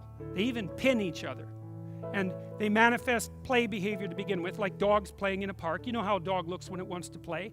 It sort of hunkers down a little bit, looks up at you, like expectantly, kind of move back and forth, which is like, okay, human, I'm ready to play. And if you have any sense and you know how to play, then you look at the dog and you sort of go like this, and the dog goes like this, and you cuff the dog, not too hard, and the dog bites you, not too hard, and then you can play, and you're both happy with that. And kids can do that with dogs, because kids understand dogs, and dogs and kids know how to play.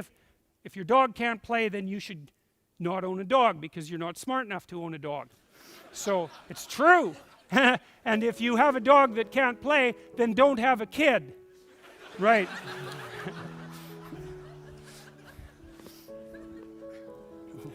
It's true. The stupidest dog I ever saw was owned by a psychologist. That was really embarrassing. So, okay, so you put the two rats together, and there's the 10% bigger rat and there's the 10% smaller rat, and the 10% bigger rat stomps the small rat and pins him. So he wins. And so now you're a postmodernist doing the experiment, and you say, powerful tyrannical rat dominates hierarchy. Really, that's what you conclude. End of experiment. And it looks correct, because powerful, dominant rat dominated and won. It's like, okay, except for one thing. Rats live with rats. They don't wander. They're not psychopathic individuals wandering from isolated community to isolated community. They know all the other rats. And that means they have to keep playing with them. And the rules for playing with someone 30 times are not the same as the rules for playing with someone once. So Panksepp had the rats play repeatedly. And what he observed was, okay, now the next time you put those rats together, the situation's a little different. The little rat comes bouncing out and does the playful dog thing to the big rat.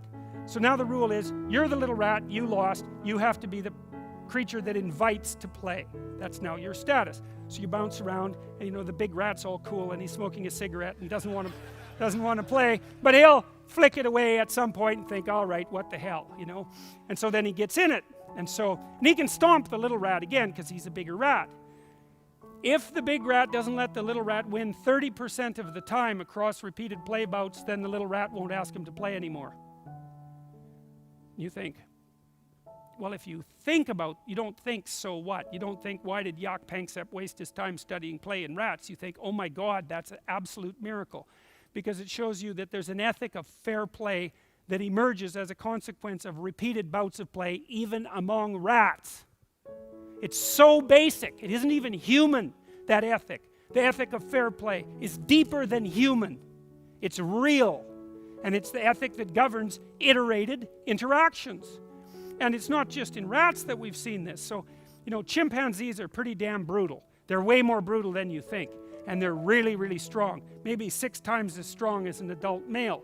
Now, the estimates vary, but they're plenty strong enough to tear you to bits. And that happens now and then. People have chimps for pets, and they become adults, and it's like, don't mess with the chimp, because it'll tear you to pieces. And chimps are brutal. And this is interesting because they're our closest relatives. And so Jane Goodall discovered in the 1970s that chimps are tribal. They live in tribal groups like we do. And they have a territory, that's the known territory. And there's a perimeter, that's the unknown, that's chaos. And other chimpanzees inhabit the chaos, foreign chimpanzees. And the juvenile chimps patrol the perimeters in groups of 4 or 5. And if they spy a foreign chimp, or 2 of them, if they outnumber them, because they can't count, but they have a sense of quantity. If 5 chimps come across 2 foreign chimps, they will tear them to bits. And I actually mean that literally. That's what they do. And chimps also hunt. They hunt colobus monkeys, and they weigh about 40 pounds. And they're quite carnivorous. And they will eat them alive while they're screaming. So there isn't a lot of empathy regulating chimp aggression, which is something to think about when you think about human beings, because it's not obvious what regulates our aggression. And you might think, well, it's your conscience, and like, yeah, maybe it's your conscience, and maybe it's something else. If you read you read The Rape of Nanking, for example, and you'll start wondering very, very rapidly about whether people have any conscience at all. So, and that's a story of absolutely atrocious Japanese behavior in China at the beginning of World War II. And it's a horrifying book, so read it with caution, but it's very instructive. So, anyways, the chimps are very brutal creatures, and so you might think, well, let's look at a chimp hierarchy, because chimps have dominance hierarchies, and they're basically male-dominated, although there are lots of powerful female chimps. Say, okay, who becomes the dominant chimp? And the answer might be, and this would be the postmodern answer, the most powerful, tyrannical, brutal chimp. rules, because it's power that moves you up the hierarchy. It's like, that happens sometimes among chimps. But you know what happens to tyrant chimps? They have an off day, and two subordinate chimps, each 3/4 the size, gang up to make a 1.5 super chimp, and then they tear him to pieces. Right, so here's the rule if you're a chimp. Tyrants meet bloody ends. So how do you conduct yourself as a chimp if you want to be at the top of the hierarchy and have preferential access to the things that being at the top of the hierarchy would give you? And the answer is, engage in mutually reciprocal interactions with your peers. The chimps that rise to the top, that stay there stably, and also have the most stably functioning troops, by the way, are the ones that have friends that are long-term and permanent, and engage in reciprocal interactions not only with their friends, but also with the females and the infants. And so even among chimps, patriarchal tyranny, A, is not the norm, and B, is not the proper mode of approaching the situation. And so that speaks to a broader ethic, the same kind of ethic that is spoken to with regards to the rat studies of play behavior. And you can see this sort of thing throughout the animal kingdom. There's a pattern of reciprocal interaction that seems to stabilize social animals that isn't predicated on brute force. Now, maybe the simpler the animal, the more it's predicated on brute force, but we are by no means simple animals. And the idea that our hierarchies are fundamentally tyrannical, the patriarchy, which is a word that nobody who thinks carefully should ever use casually. That term is predicated on the idea that A, that our hierarchies are tyrannical, which they aren't, although they can become that way, and B, that the most reliable means to attaining status within a hierarchy is through the expression of power. And both of those things are wrong. They're wrong. And nonetheless, that's the primary theory of the social sciences and the humanities. Enough of that. We have enough data to indicate that none of that's sufficiently sophisticated to constitute a reasonable explanation of the world. So we should dispense with it as fast as possible. All it's doing is dividing us into tribes, and it's not solving the problems that it's hypothetically intended to solve. So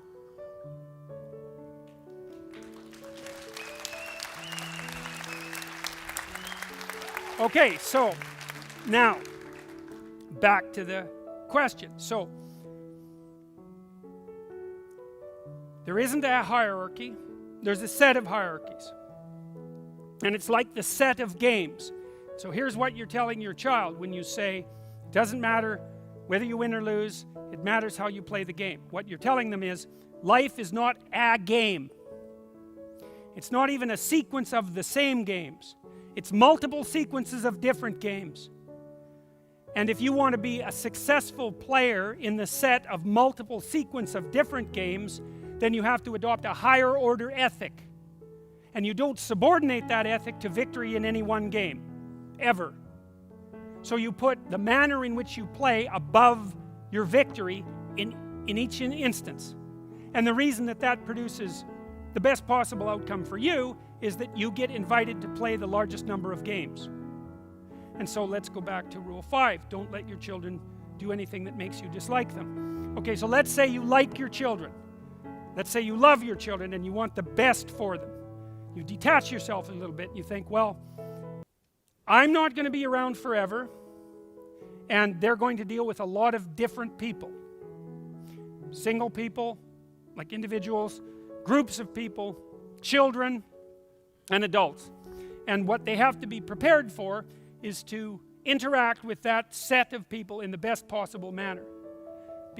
And so what do you want? Well, let's say your child's 2 and is still pretty egocentric, because 2-year-olds are quite egocentric.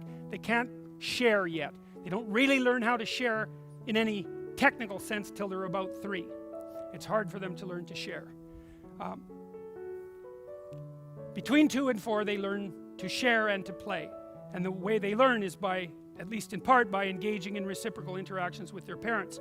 Now, what is it that's your job when you're socializing a child who's 2 to 4?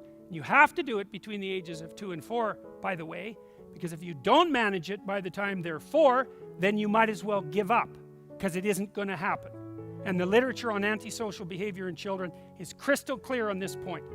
If your child's antisocial at 4, you've failed. And there isn't anything that can be done about it. It's a dismal literature, and believe me, psychologists and sociologists and anthropologists and criminologists have tried for like 6 decades to figure out how to remediate antisocial behavior in older children and adolescents, and they haven't managed it. So between 2 and 4 is crucial. You want to help your child become the sort of person that other children want to play with. And the reason you want to do that is because from 4 onward, other children are the primary agents of socialization. And so if your children are accepted by other children, then they're on their way, because other children will socialize them. It doesn't mean you're not important as a parent, but it means they find their peers who are at the same developmental level as them, and they start to reciprocally socialize one another, and they do that through play. And so if you've prepared your child to be a great play companion, then you can just stand back and let it happen. And you have to be around when something breaks down, when the system doesn't work properly. You have to be there as a resource. But basically you can sort of push them out onto the playground and say, you know what to do, go play. And play is of absolutely crucial importance, as documented by people like Jean Piaget.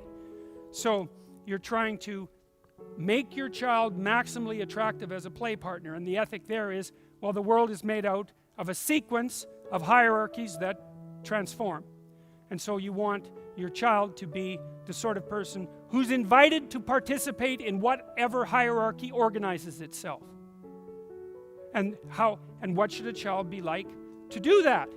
Well, they have to be reciprocal, take turns, right? You don't always get to pick the game. You have to find out what other people want to do. They have to want to play too. Like, there's all these sophisticated ethical rules that go around play. And you know, if you're playing with, some of you have played with kids that aren't fun to play with. Well, what are they like? If something doesn't go their way, what happens? They have an emotional outburst, so they revert to the behavior of an ill-prepared 2-year-old. They have a temper tantrum, they burst into tears, they thrash around on the floor. It's not fun, because when you play, if you don't lose sometimes, then no one else ever wins. So who the hell's going to play with someone like that?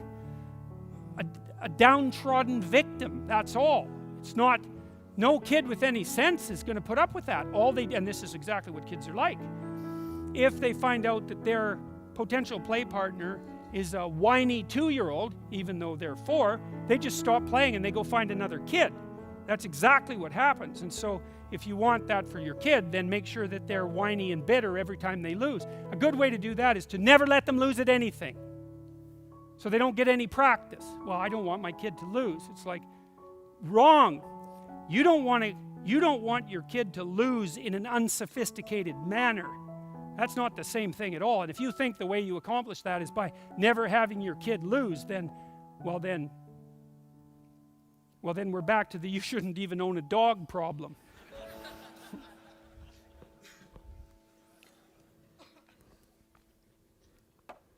All right.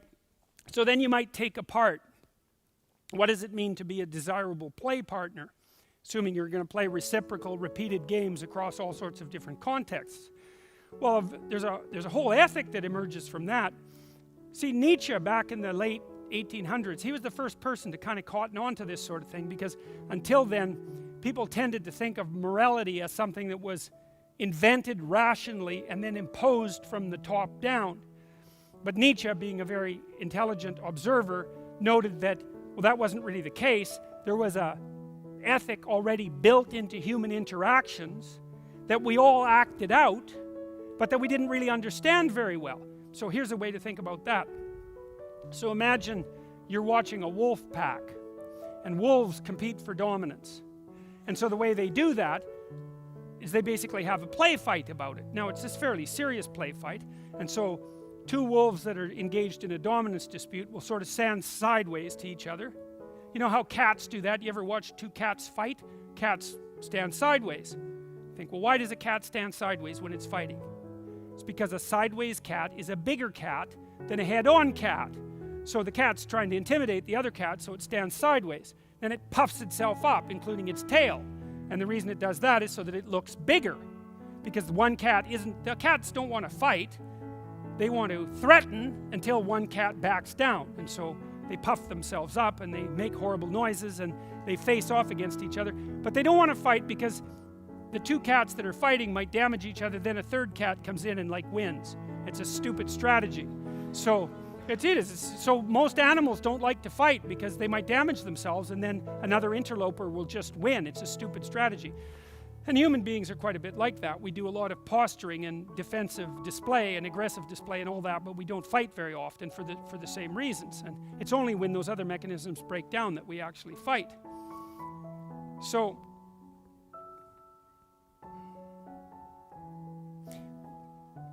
what happens in a wolf dispute is this. The wolves square off and they amp up the threats in the hope that one of the wolves will back the hell down, because what will happen is the wolf will chicken out one of them.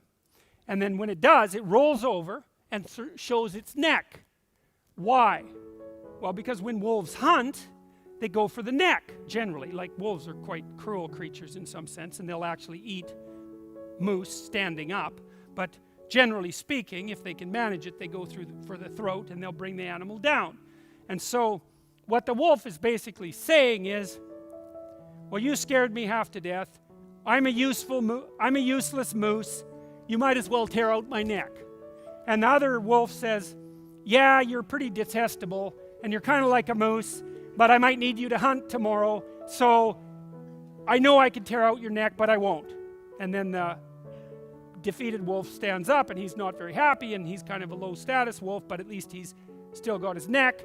And the victor wolf gets to be high status wolf and he gets to go hunting with his partner the next day. And so you might think, well, wolves have a complex procedural morality. And the morality is, don't tear the neck out of the creature you defeat. That's wrong. And then you might say, well, that's the rule that wolves follow. But that's wrong, because wolves don't follow rules, because wolves don't have rules, because they don't have language and they don't think, not like us. They act like they have rules. They act so that if you watch them act, you could label what they're doing with the rule. That's how we got our rules. That's how we got our rules. We acted out an ethic, and then we watched, and then we coded it in stories. That's what our religious stories are. They're the consequence of us watching what it is that we do when we act ethically, and then transforming that into a story, and everyone's intent on that story. Absolutely intent on the story of good versus evil, let's say, because that's the fundamental story. And why do you want to watch that story? Because you want to know how to be the victor in the set of all possible games. And that's what that story's about. And that's what movies are about, and that's what books are about, and that's what religious narratives are about. That's what everything that grips us at a literary level is about. And the reason that it grips us is because that's what the world is made of, and that's what we need to know. So then you might think, so here's something to think about. I'll give you a symbolic representation of this, okay? So there's this idea in Christianity, and I'm not talking about this from a religious perspective, okay? I'm talking about this from an anthropological perspective, or a biological perspective, or that'll do, an anthropological or a psychological perspective. So there's this idea in Christianity that Christ is, whatever Christ is the King of Kings. Okay, so I'm going to take that apart. So imagine that you have a hierarchy, whatever it is, and there's someone at the top of it. And so that person has the attributes necessary to be at the top of that hierarchy. Maybe it's a hockey team and you go home and you tell a story about how the best hockey player on your team played while they were being the best hockey player. It's a little hero narrative. It's a little fragment of a hero narrative. And maybe it's hockey, soccer, plumbing, law, business, art. There's all these hierarchies. And then there's the thing that's at the top of all of them. And the thing that's at the top of all of them has something in common. That's whatever it is that's in common across all the things that are at the top. So imagine this. Okay, so you could think about this. Imagine that you're a novelist and you want to distill some characters. And you want a good evil character, because what the hell good is your book without a good evil character? And you want a good character, because the same problem applies. You don't want to just tell a story about some guy's day, right? You don't want to say, well, John woke up at 6, and then he smacked his lips 4 times and blinked 20 times, and then he swung his feet over across the bed and walked into the bathroom. Because who cares about any of that? You don't need to know that, because you know how to move your mouth and cough and walk to the bathroom. It's not helpful.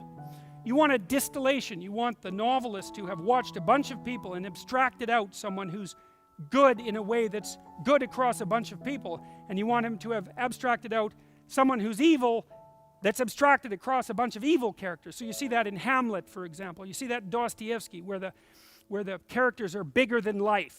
You want them bigger than life because you want it distilled so that you can learn from it. And what you're learning is that ethic. Okay, so then imagine that you have 100 hierarchies, just mundane hierarchies. Then you take the people at the top of all those hierarchies. Say that you group them into groups of 10. Okay, so you take 10 admirable people, and then you say, well, we're going to average across them, and we're going to come out with with a composite admirable person made out of those 10. You have 100 to begin with. So let's say you have 1,000 to begin with. You distill them to 100 admirable people. Then you take that 100 admirable people and you distill them into 10. And then you take those 10 admirable people and you distill them into 1. And what that 1 is what's admirable across the entire set of admirable people. That's a divine figure in a mythological story. That's what it is. And so the Christian idea is Christ is the King of Kings. And that's what it means. You go into a cathedral, and the cathedral is a cross, by the way. And the cross is the place where suffering is accepted. And the cross is a dome over it, and that's the sky. Okay, so there's an idea in the cathedral, and the idea is that the place of the cross, which is where suffering occurs, is the center of the universe, which is the dome. And then you look up at the dome, and you see this figure staring down at you. That's the King of Kings. And that's how to behave in the world. That's what that image represents. And you think, well, what does it mean? Well, here's a way of unpacking it. And this is associated with the idea of how to behave across the set of all possible hierarchies. Well, what should you do? Well, according to rule 1, you should stand up straight with your shoulders back.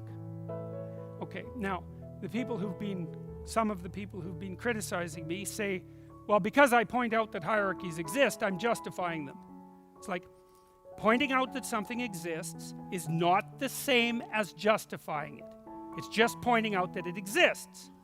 And pointing out that it exists without justifying it is certainly not saying that the way to attain dominance in a hierarchy is through power, which is the other thing that I've been criticized for, which is not what I'm saying. In fact, I'm not saying that. I'm not even saying that a little bit. It's exactly the opposite of what I'm saying. You say, well, if you stand up straight with your shoulders back, isn't that a powerful stance? And the answer is, well, actually, no. A powerful stance is this, right? Well, not really, because I'm not very good at it, but if I knew what I was doing, this would be it. And I put myself sideways so I'm not much of a target, and I'm ready for attack. Okay, that's not this stance. This stance is different, right? And that isn't this stance either. This is a defensive crouch. This is what happens if you're depressed and anxious, right? This stance is, I'm willing to take what the world throws at me, right? And that might be the trials and tribulations that are associated with the hierarchy, because that's a tough battle in and of itself, but it also might be all the terrible unknown things that are going to come your way. And what's the right attitude? Is stand the hell up with some courage and take it, right? Voluntarily, with courage. So it's actually a stance of maximal vulnerability. Vulnerability adopted voluntarily. That's what the crucifix represents, just so you know. It represents the willingness to take on the suffering of the world voluntarily. The whole thing.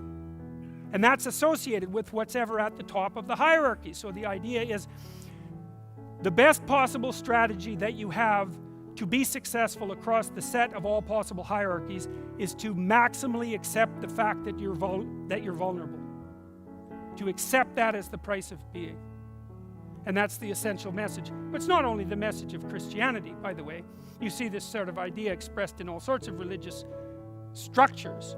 I mean, the Taoists, to return to them, say, well, where should you be in the world? The world is made out of the catastrophe of chaos and the tyranny of order. Where do you stand in that place? And the answer is, with one foot in chaos and one foot in order. That's the line down the middle. That's the Tao. That's the way. That's the point of meaning. It's the same place that's at the center of a cathedral.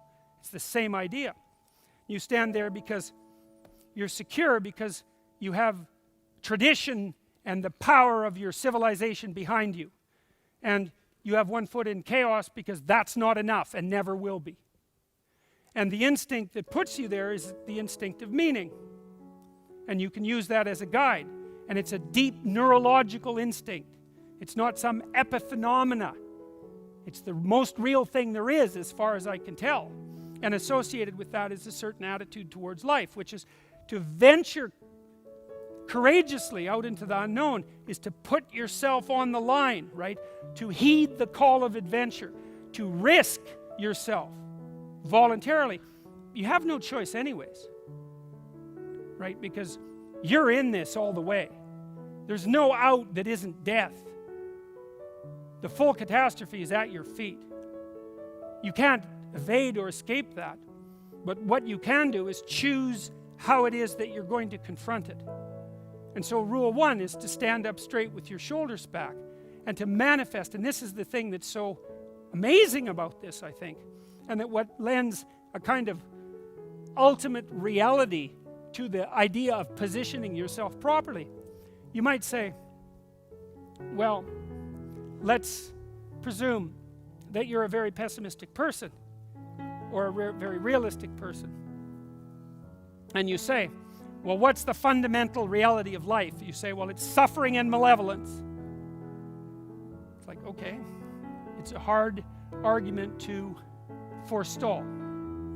But I don't think it's true. It's true, but it's not the final truth. The final truth is, despite the fact that that's true, the ability of the human spirit to prevail is more powerful than death and evil. That's the truth. And you know that. You know that. First of all, you know that because you're ashamed that you're not everything you could be. You know that because the people that you admire are people who manifest courage in the direst of straits. And you know that as well because when you meet people like that and you're not like that, they shame you. That speaks to your deepest possible instinct. You know what you could be. And you know too that you see people contend with situations that are so difficult that it's truly a miracle that they can contend with them. You know, and I think of people who work in funeral homes. That's a good example. That's hard, right? That's death and grief every day. And it's not something that you can avoid. It's like it's right there. It's as real as it can possibly be. I'll tell you a story about that. I had a client who was very afraid of being alive. And she wanted to sleep all the time. And she took sleeping pills and all sorts of other things so that she could evade the burden of being conscious. And she was a very good dreamer. And she wasn't doing well in university. And she had a dream one night that a gypsy told her that she was actually lucid during her dreams, by the way. And she could ask her dream characters what they meant and they would tell her, which was something I'd never seen anyone else manage. In any case, she dreamt of this gypsy that she met in the forest, and the gypsy told her that unless she could learn to work in a slaughterhouse, she'd never finish her degree. And so she told me that story. I don't know if you know this, but the classic treatment for people who are afraid of things is to expose them to what they're afraid of, which is a good lesson if you have children, because you want to expose your children to challenges because that makes them stronger. It has to be done voluntarily. But if you have post-traumatic stress disorder, let's say you're the victim of a vicious sexual assault by a stranger, and 2 years later you have post-traumatic stress disorder, the most effective treatment is to get you to relive the experience in as much vivid detail as you possibly can and experience all the emotions that occurred while it was happening. And if if you do that, the more upset you get when you do that, if you do it voluntarily, the faster you get better and the longer you stay better. And so it's a general rule of thumb in psychotherapy is if someone's avoiding something, find out what they're avoiding, break it into manageable pieces, and have them voluntarily expose themselves to it, and they will be cured. And that's the dragon fight in clinical practice. Find what you most need will be found where you least want to look. Right, that's a hell of a statement. So she told me this dream, and I thought, well, I don't know how to arrange for you to work in a slaughterhouse. That doesn't seem like a very... She wouldn't eat meat, by the way. She wouldn't go into a butcher store. I took her into a butcher store once, and she had a very catastrophic reaction. She couldn't handle it. Anyways, I said, well, we can't arrange the slaughterhouse thing. Why don't you go away for a while and come back in a week and see if you can come up with an alternative. So she came back and she said, I want to see an embalming. And I thought, oh God, okay, how the hell am I going to arrange that? So I phoned a couple of funeral homes and I said, look, I've got this person who's really afraid of death, and she had this dream, and I told them the story, and they said, no problem, bring her in. And so I wasn't looking forward to this, by the way. So we went, and she was very, very nervous because she certainly didn't think she could handle that. And, you know, as I said already, I wasn't exactly thrilled about it either, but in for a pound, in for a penny, in for a pound, as they say. So anyways, we went to the funeral parlor, and they showed us around, and we asked a bunch of questions, like how the hell did they cope with their jobs, because that's just a mystery to me. And they said, well, it was actually really useful for them to guide people through the process of grief, and that their experience was that had given them a renewed appreciation for life, which is, well, that would account for why they were able to do it, because it seems like a very hard job. And so we went into this room and watched this embalming, and I was about 8 feet away from this small room. It's a pretty gruesome operation, as you might imagine, and my client was sitting beside me, and I was watching her and watching the embalming as well. And for the first while, she was just looking to the side, which was, I'm not here, and I certainly can't handle that. And no bloody wonder, literally. And so, but then she would take the odd glance, she'd go like this, and then look away. And then, as the minutes ticked by, but fairly rapidly, she was spending more time watching and less time looking away, until she was finally doing nothing but watching. And then at some point she asked if she could come in and put her hand on the body. And so they gave her a glove, and she did that, and then she went and sat down. And she was quite quiet about all this, and quite quiet afterwards. And well, so what did she discover? Well, she didn't discover that death wasn't horrible. She didn't discover that. And she didn't discover that death wasn't terrifying, because it certainly was. But what she did discover was that she was a hell of a lot tougher than she thought, and much quicker than she would have believed. And she went away thinking, look at that. I did the thing I was most afraid of doing, and here I am. And not only am I not more damaged than I was, I'm actually better than I was. And so from then on, she had a reference point, right? Which is an interesting thing. I think this is why primordial people initiate especially their young men, because it sort of happens automatically with young women.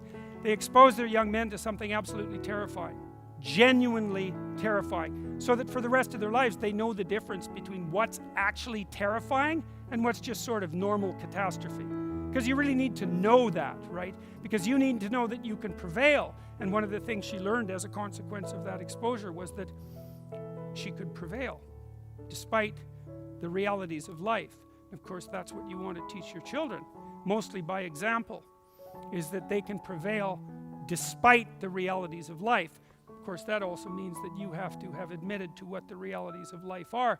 But the thing that's so interesting about that, here's another story. So, you know the story of King Arthur and the Holy Grail. The Holy Grail is the ultimate value. It's a symbol of whatever the ultimate value is. And King Arthur assembles his knights around the round table. And it's a round table because they're all equal, despite the fact that they have a king. They sit as equals at the round table. And they all decide to go off to seek for the Holy Grail. It's either the cup that Christ drank out of at the Last Supper or the cup that held his blood on the cross. It's one of those two things. It doesn't really matter. It's a symbol of what's redemptive. That's what the Holy Grail is. So it's a representation of the ultimate value. The question is, where do you go to seek out what's of ultimate value? An answer in the tale of King Arthur and the Holy Grail is that each knight entered the forest when they began their search at the place that looked darkest to them. So that's the thing, is that it's necessary, if you're going to stand up straight with your shoulders back, to confront the darkness of the world head on, to take responsibility for the tragedy of existence and for malevolence. That's what it means. That's what the Christian injunction to take the sins of the world onto yourself means. It means it's your bloody problem.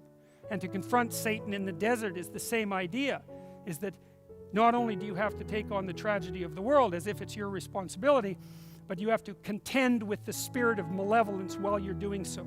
And it's in doing that that you find your destiny. That's where you find the highest of possible values. And that's the call.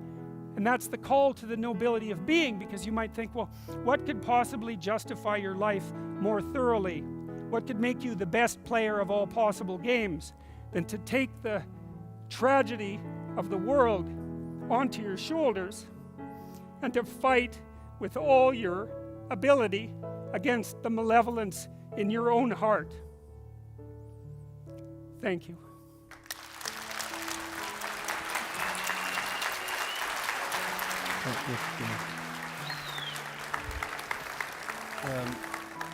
The first one I'll choose here. Thank you for coming to speak with us. What do you think of Iceland?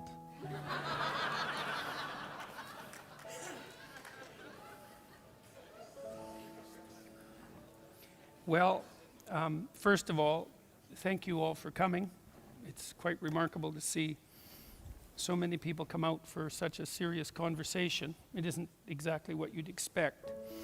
So everyone has been ridiculously hospitable to me and my family.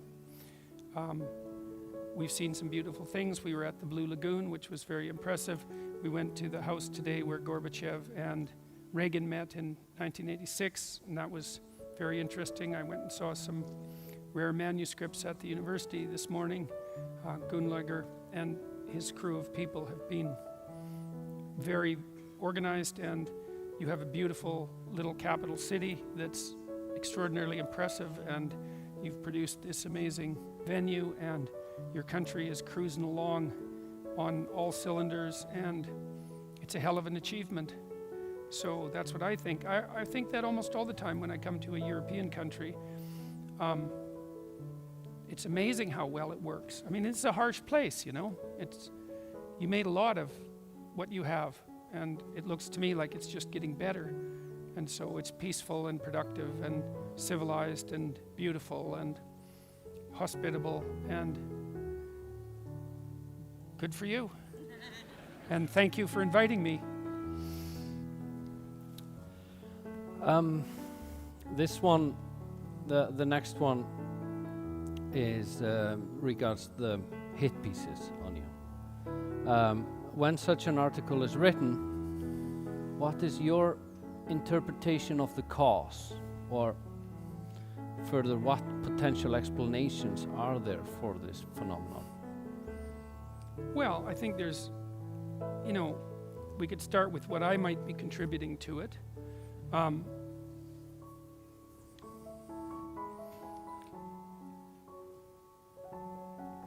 One thing I've had to learn, I've had some interactions with public exposure for probably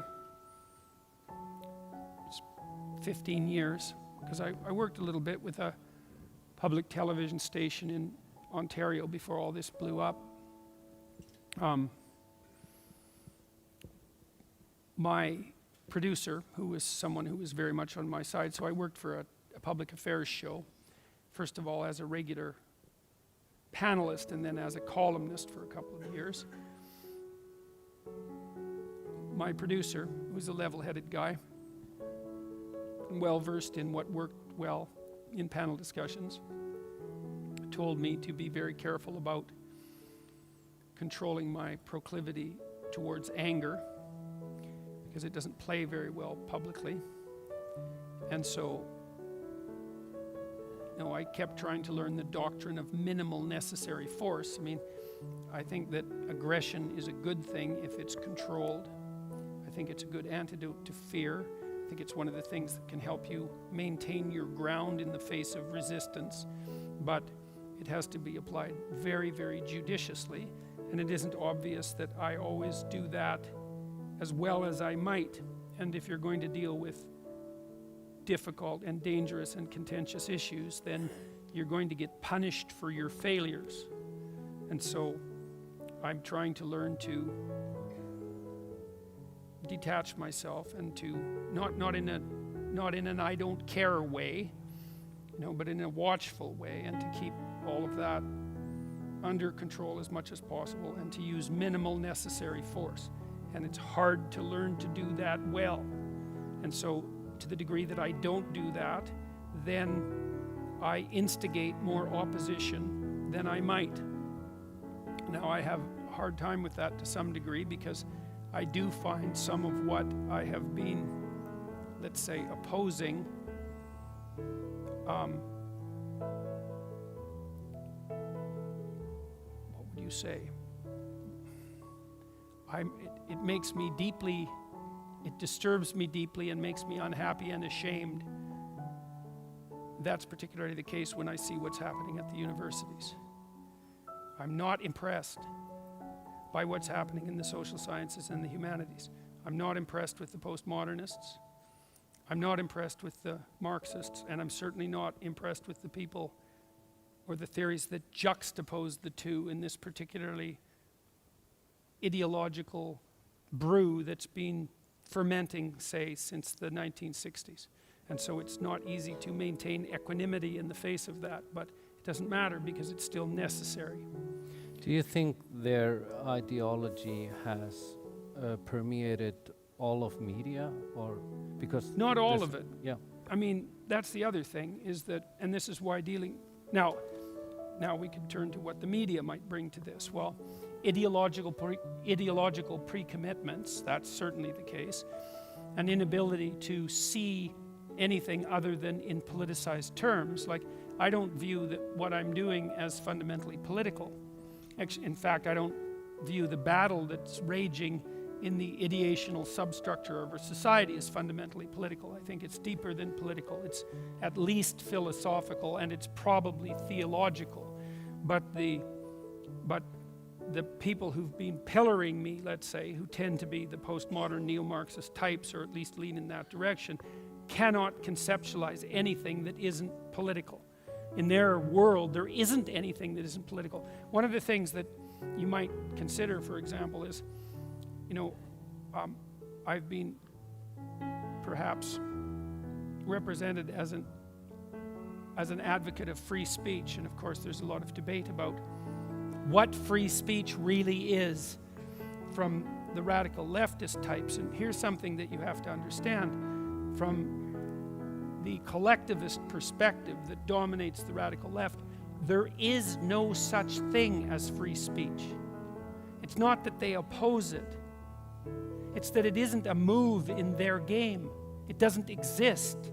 So if you stand up and say, I'm manifesting my opinion as an individual, then that's not an acceptable move, because you aren't an individual.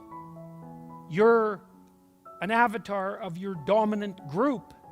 And whatever you utter, regardless of why you think you're uttering it, or regardless of whether you think it's your individual opinion, is nothing but a power move in your dominance hierarchy. And so it's not like they oppose free speech, it's that it doesn't exist in their conceptual framework.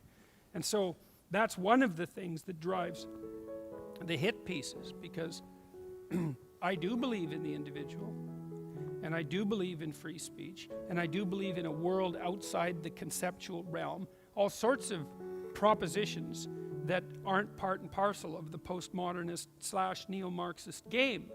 And they're not very happy with that. I'm not playing by the rules. And so they don't know what to do about that.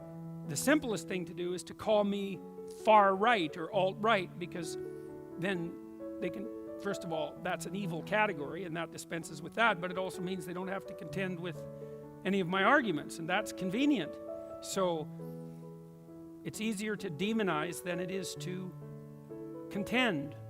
So It doesn't seem to help them, because the more they scream, the more people that actually listen to you hear that you're not far right, you're not alt-right, and they stop believing them.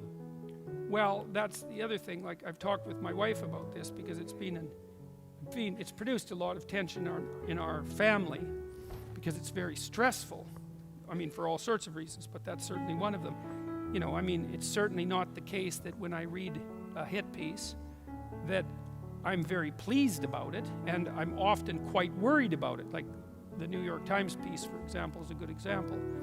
And it's idiot, what would you call it, insistence that I was promoting, you know, monogamy with the weapons of the state, of all the insane ideas. I mean, who the hell believes that?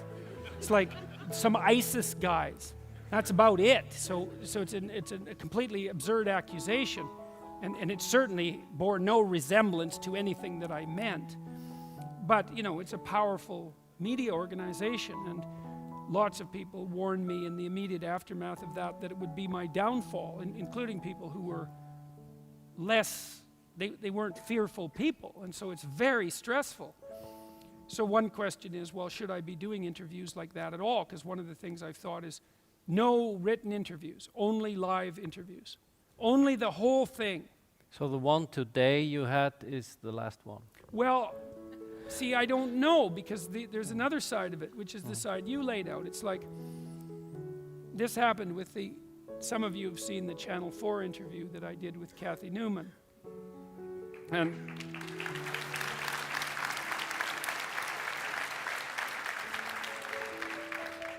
you know, and that was, I would say that was a stressful interview, and I would say that the 2 weeks after the interview were also very stressful, because, you know, first of all, there was the interview, and I thought they'd just cut it to 7 minutes and pillory me and leave it at that.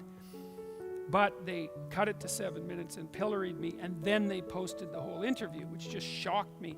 But here's the shocking thing. The people who posted that interview thought it went well. That's why they posted it. They didn't think, oh my God, this is contentious, we better put it out. Believe me, they didn't think that. That is not what they thought. They thought it went fine. And so then there was this overwhelming response to it, and that was completely unexpected. And then the counter response was, Peterson's army of alt-right trolls is victimizing Kathy Newman. And that was the response of her employers, the technical response, because that's what they published. They said, we had to call in police to evaluate the threat. It's like, well, so what? Anybody can call in police to evaluate a threat. It doesn't mean that the threat justified police intervention or that there was a threat. It just meant that that's how you responded to it. And then they spun a victim narrative for Kathy, which was, I think, reprehensible, given that I don't know what Kathy Newman is exactly, but she's not a bloody victim.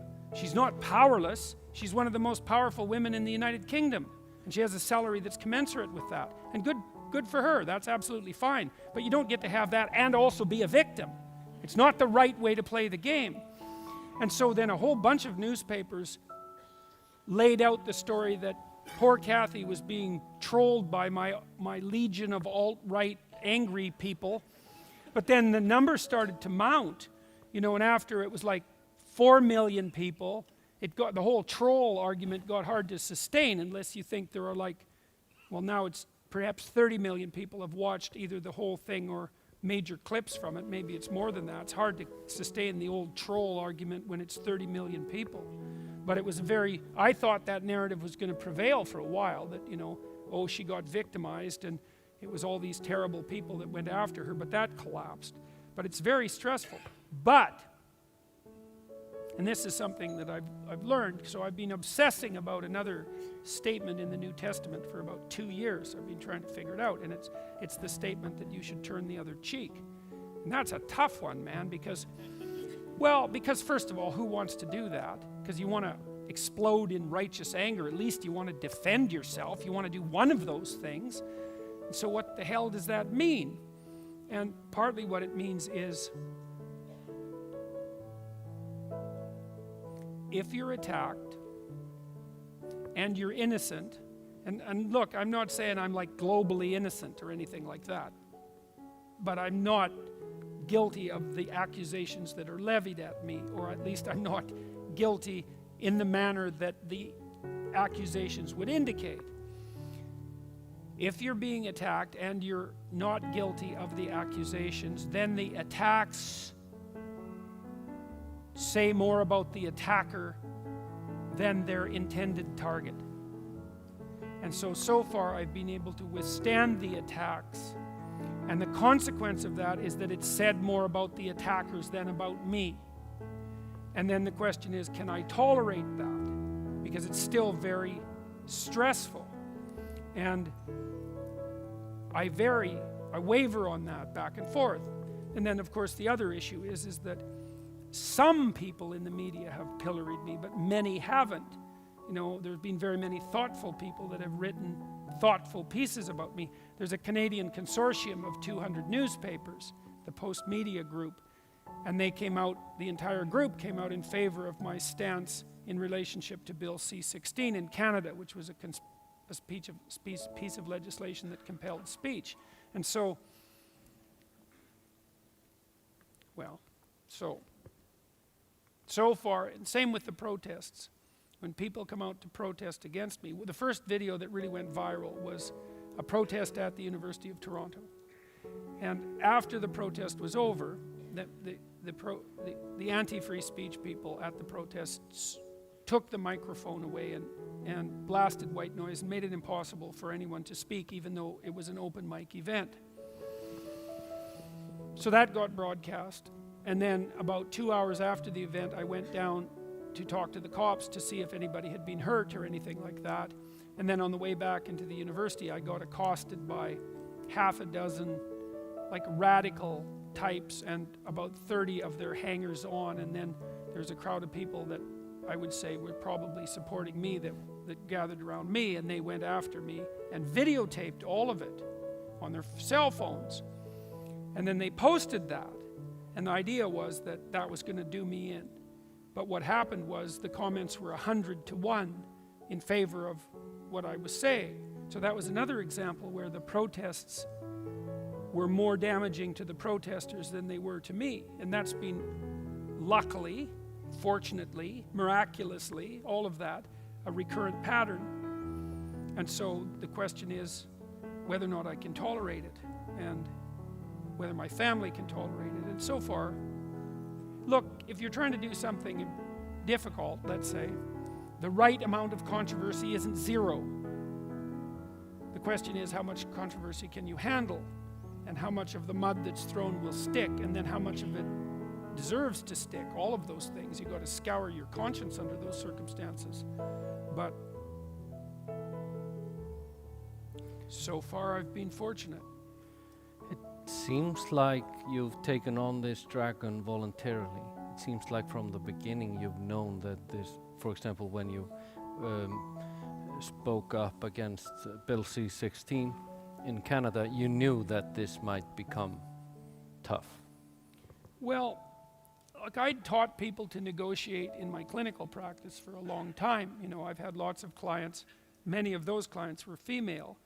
And the goal in my consulting with them was to double or triple their salary within 5 years.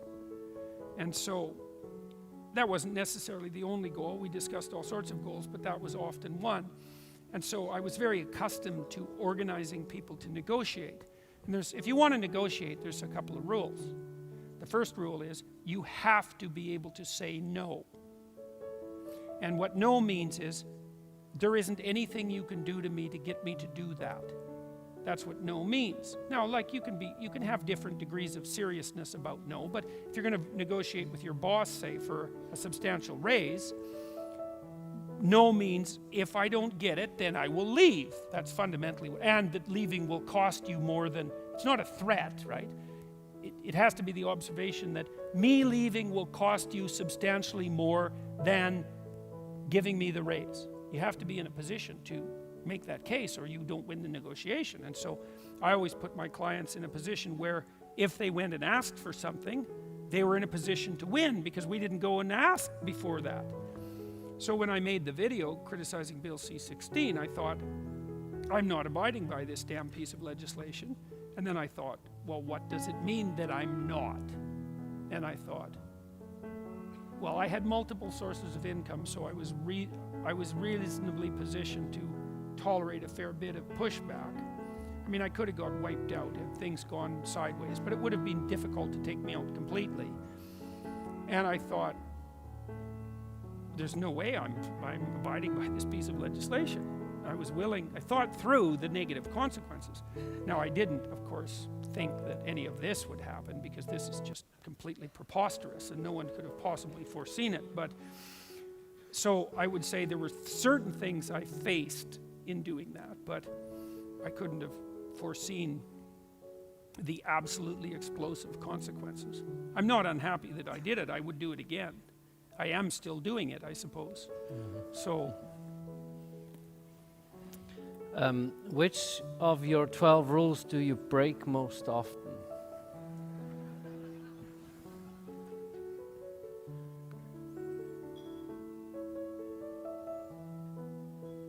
I could probably still be better at listening to people.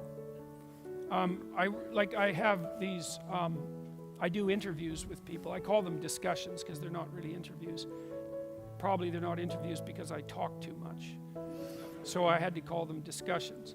But I would say the most common criticism of those discussions is that I interrupt the people that I'm discussing things with and tilt the conversation probably a little bit more towards me, my thinking than theirs. Now, part of that I think is my natural tendency towards, like I've always talked a lot ever since I was like 3, like continually.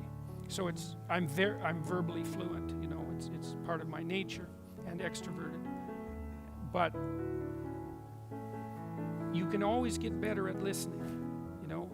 And so I can listen and I practice that because I'm a therapist, but I would say that's probably the rule I break. That's rule 9, like assume that the person you're listening to knows something you don't. It's like I'm not as good at that yet as I could be because I wouldn't get that criticism if I was. Like it's not every comment or anything, it's probably like every 20th comment or every 30th comment, but it's consistent. And so every time I have an interview I think, okay, I'm going to try to shut up a little bit more. But then I get excited about what's happening and, you know, and talk too much.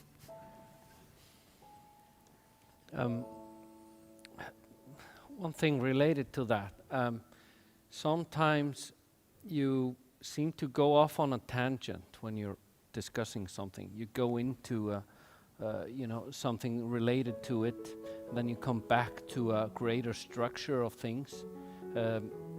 Have you laid all this out before you say it, or do you just go from one topic to another and they somehow relate together and become whole? Both. Yeah. But so before I do a talk, like I think about the talk all day before I do it, like not 100% of the time, but it's in my mind all the time. And what I'm trying to get is the basic narrative. And it's something like, I can only use a metaphor to really describe it. So imagine you wanted to cross a swamp and there were stones under the surface. You need to know where the stones are to get from one side of the swamp to the other. And so then that's what I do in my imagination. I think, okay, well, there's this area I have to traverse and there's stepping stones along the way. I need to know where they're located. And so that might be like 12 points or something like that. That's the rough path. And then I have a whole corpus of stories that fit each of those points. And then I can choose how I'm going to weave those together. But I have to remember where I'm going. And if I'm well, like if I'm healthy and functioning properly, then I can go way out on a tangent and I can still remember, oh yes, I have to tie that back to this point and move to the next step. So I think it's like jazz improvisation, essentially. You know, you have the melody and it has to organize, the melody has to organize all the improvisation. And then I have all these stories that I know, but every time I tell the story, I try to vary it so that it brings in something I haven't brought in before, integrate something. You know, like one of the things I was trying to do tonight, I've been trying to figure out for a long time, is how to integrate the idea of the good player of games with the idea of voluntarily shouldering the catastrophe of life. I know those are the same thing, but it's not obvious why. And it's still not completely obvious to me, but I know that the connection exists. And I got a fair ways tonight, farther than I had it, stacking those concepts on top of each other. So the other thing I'm always trying to do is to take each of these sets of ideas and to weave them together more tightly, but also to push them further in their development. So, And you've been doing that on this tour? Have you been developing your ideas? oh, absolutely, absolutely. You can't give an effective lecture without, so you don't deliver a talk to an audience. First of all, it's not a talk. Second, you don't deliver it. Third, it isn't an audience. Like, all of that's wrong. You talk to individuals in the audience, one at a time, and they're representative of the whole, but you're not talking to the audience. If you're afraid of public speaking, it's because you're talking to the audience. It's like, forget about that. You just talk to people. You know how to do that. And then you're not delivering a talk, because then it's a canned product. You might as well just hand people pieces of paper that they could read. It's more efficient. Why not do that? What you're doing, if you address people properly, is that you involve them in the process of furthering exploration of important concepts. And you think, well, how can you do that? Because they're sitting there passively. It's like, well, you're not passive. You're not verbal, but you're not passive. Like, I listen to whether or not everyone's rustling around. If you're rustling around, then I'm not balancing chaos and order properly. You're not gripped. If I can hear noise in the audience, it's not right. I watch people one by one, and I see sometimes they're shaking their head like this, sometimes they're nodding, sometimes they look confused. If people look confused, I think, well, I haven't got that right. I have to be watching people and seeing that they're understanding, they're following along. And that indication that they're following along helps me figure out if I'm in the right place. And so there's a dynamic that goes along with it. And so all of that, and that's what you're doing if you engage the audience properly, is you shouldn't be talking about things you don't know enough about to talk about. So if you have to read your notes, it's like, sorry, you don't know enough to talk about that, because you need notes. Now, maybe when you're first starting to talk about something, you need notes, but if you need notes, you haven't prepared enough. You should know like 10 times as much about the topic than you're going to talk about in the talk. Otherwise, who the hell are you? And so, well, right, I mean, you're supposed to be the authority, so you need to know these things. And so, and then knowing these things, you want to stretch them further. Because this is a theater, a lecture theater. Theater is drama. So why is it a lecture theater? Because lecture is drama. What's the drama? Delivering a talk. No, there's no drama in that. A tape recorder can do that. The drama is to engage with the ideas actively in real time and to discover with the audience what the consequence is. And that's what makes a novel great, for example. The reason a Dostoevsky novel is great is because Dostoevsky did not know where he was going when he started. He had problems, like Crime and Punishment is a great example. He wanted to explore the relationship between crime and punishment. He didn't think, well, I'm a postmodern neo-Marxist and I have a solution to the problem of crime and punishment, and I'm going to write a novel describing what the right solution is.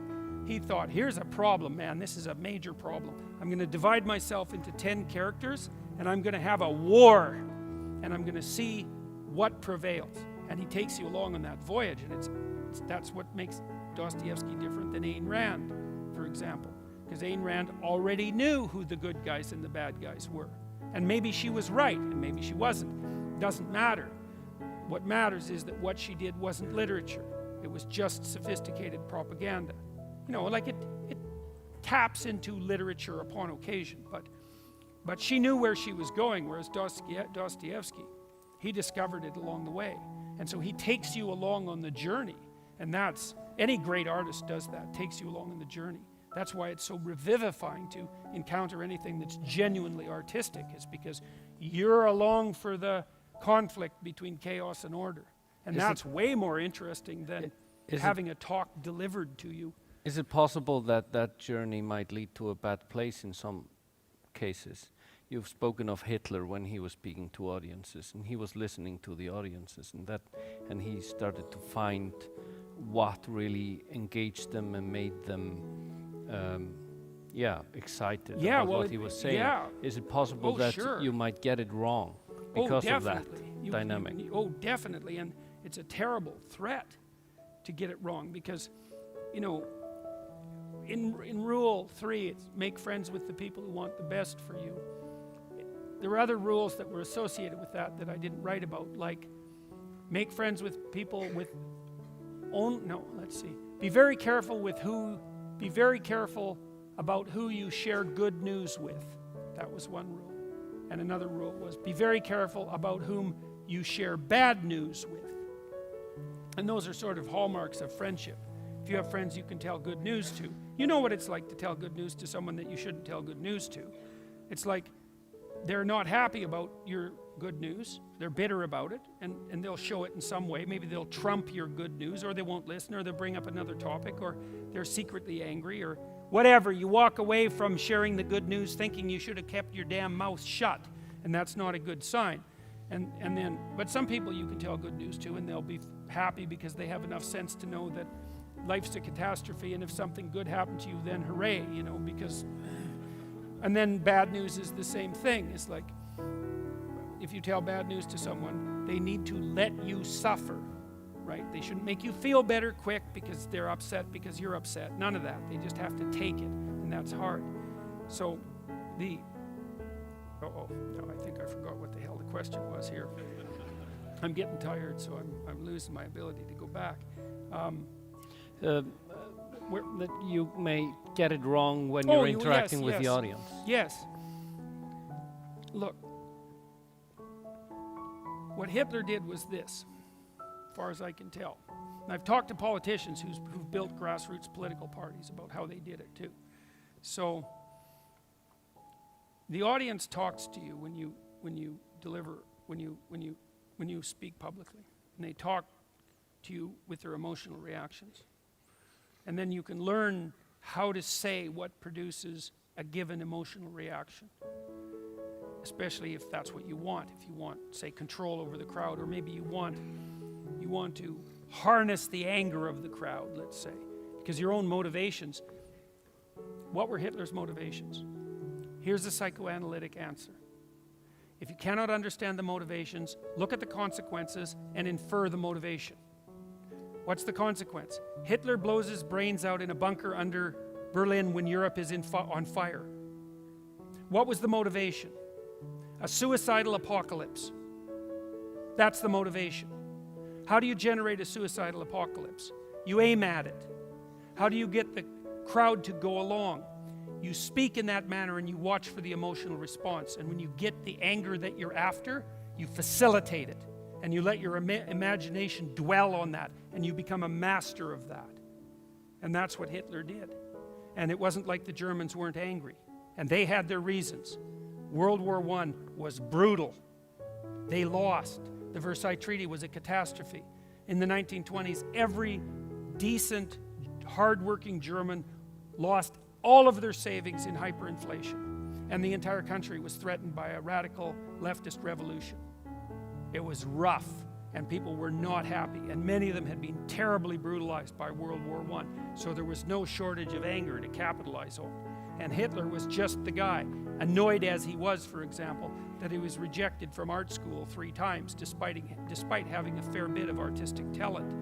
He had his reasons for resentment and hatred, and that's just a tiny part of it. Yes, these things can go terribly wrong. It depends, at least in part, on what you're aiming at. People ask me what I'm aiming at, and I would say, I mean, who knows, right? Because you don't know yourself, and I don't know myself, not to the final depths. But I think what I'm aiming at, I'm hoping, is exactly what I say I'm aiming at. I hope that what I'm aiming at is to tell people stories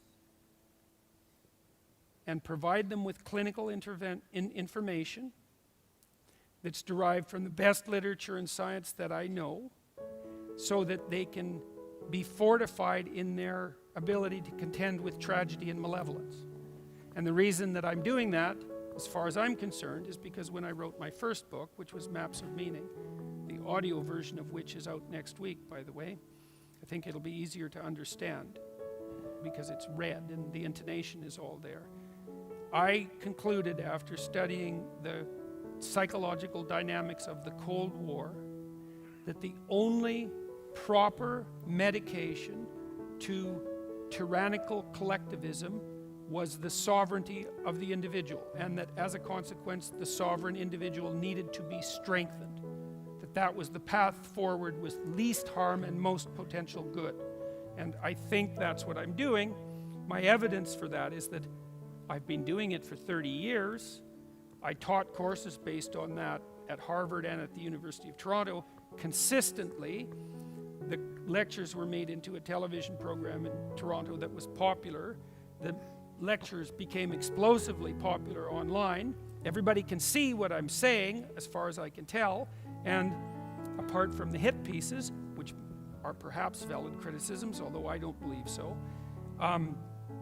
the overwhelming evidence, as far as I can tell, is that it's having a positive consequence.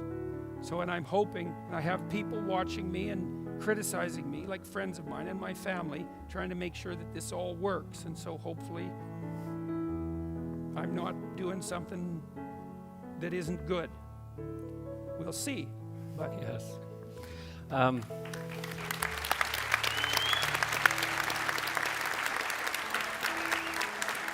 So the last question, what did you think of the last Star Wars movie?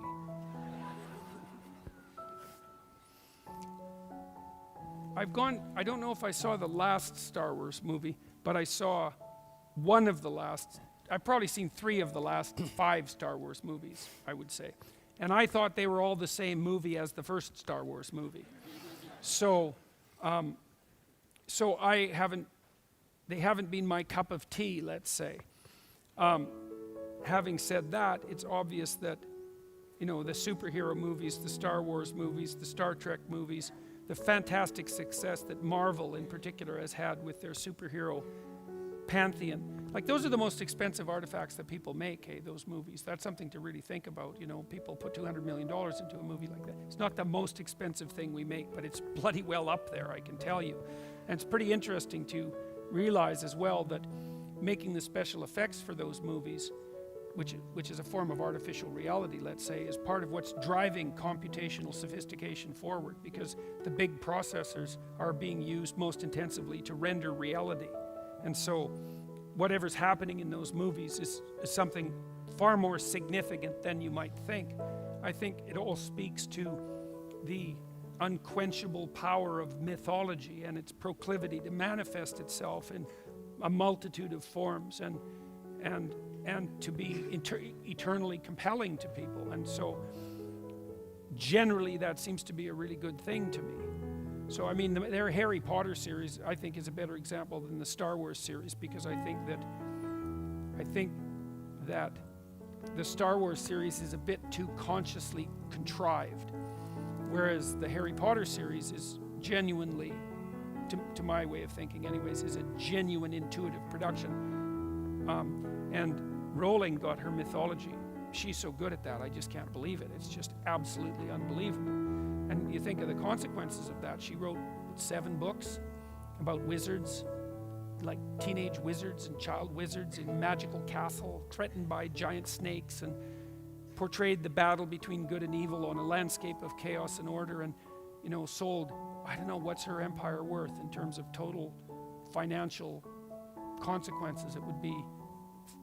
It's in the tens of billions of dollars, certainly. She got all these kids to read 600-page books. They produced all these movies that were fantastically expensive.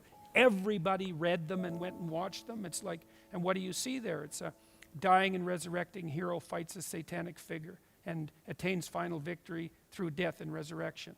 It's like, and it wasn't contrived. That came out of the story. And so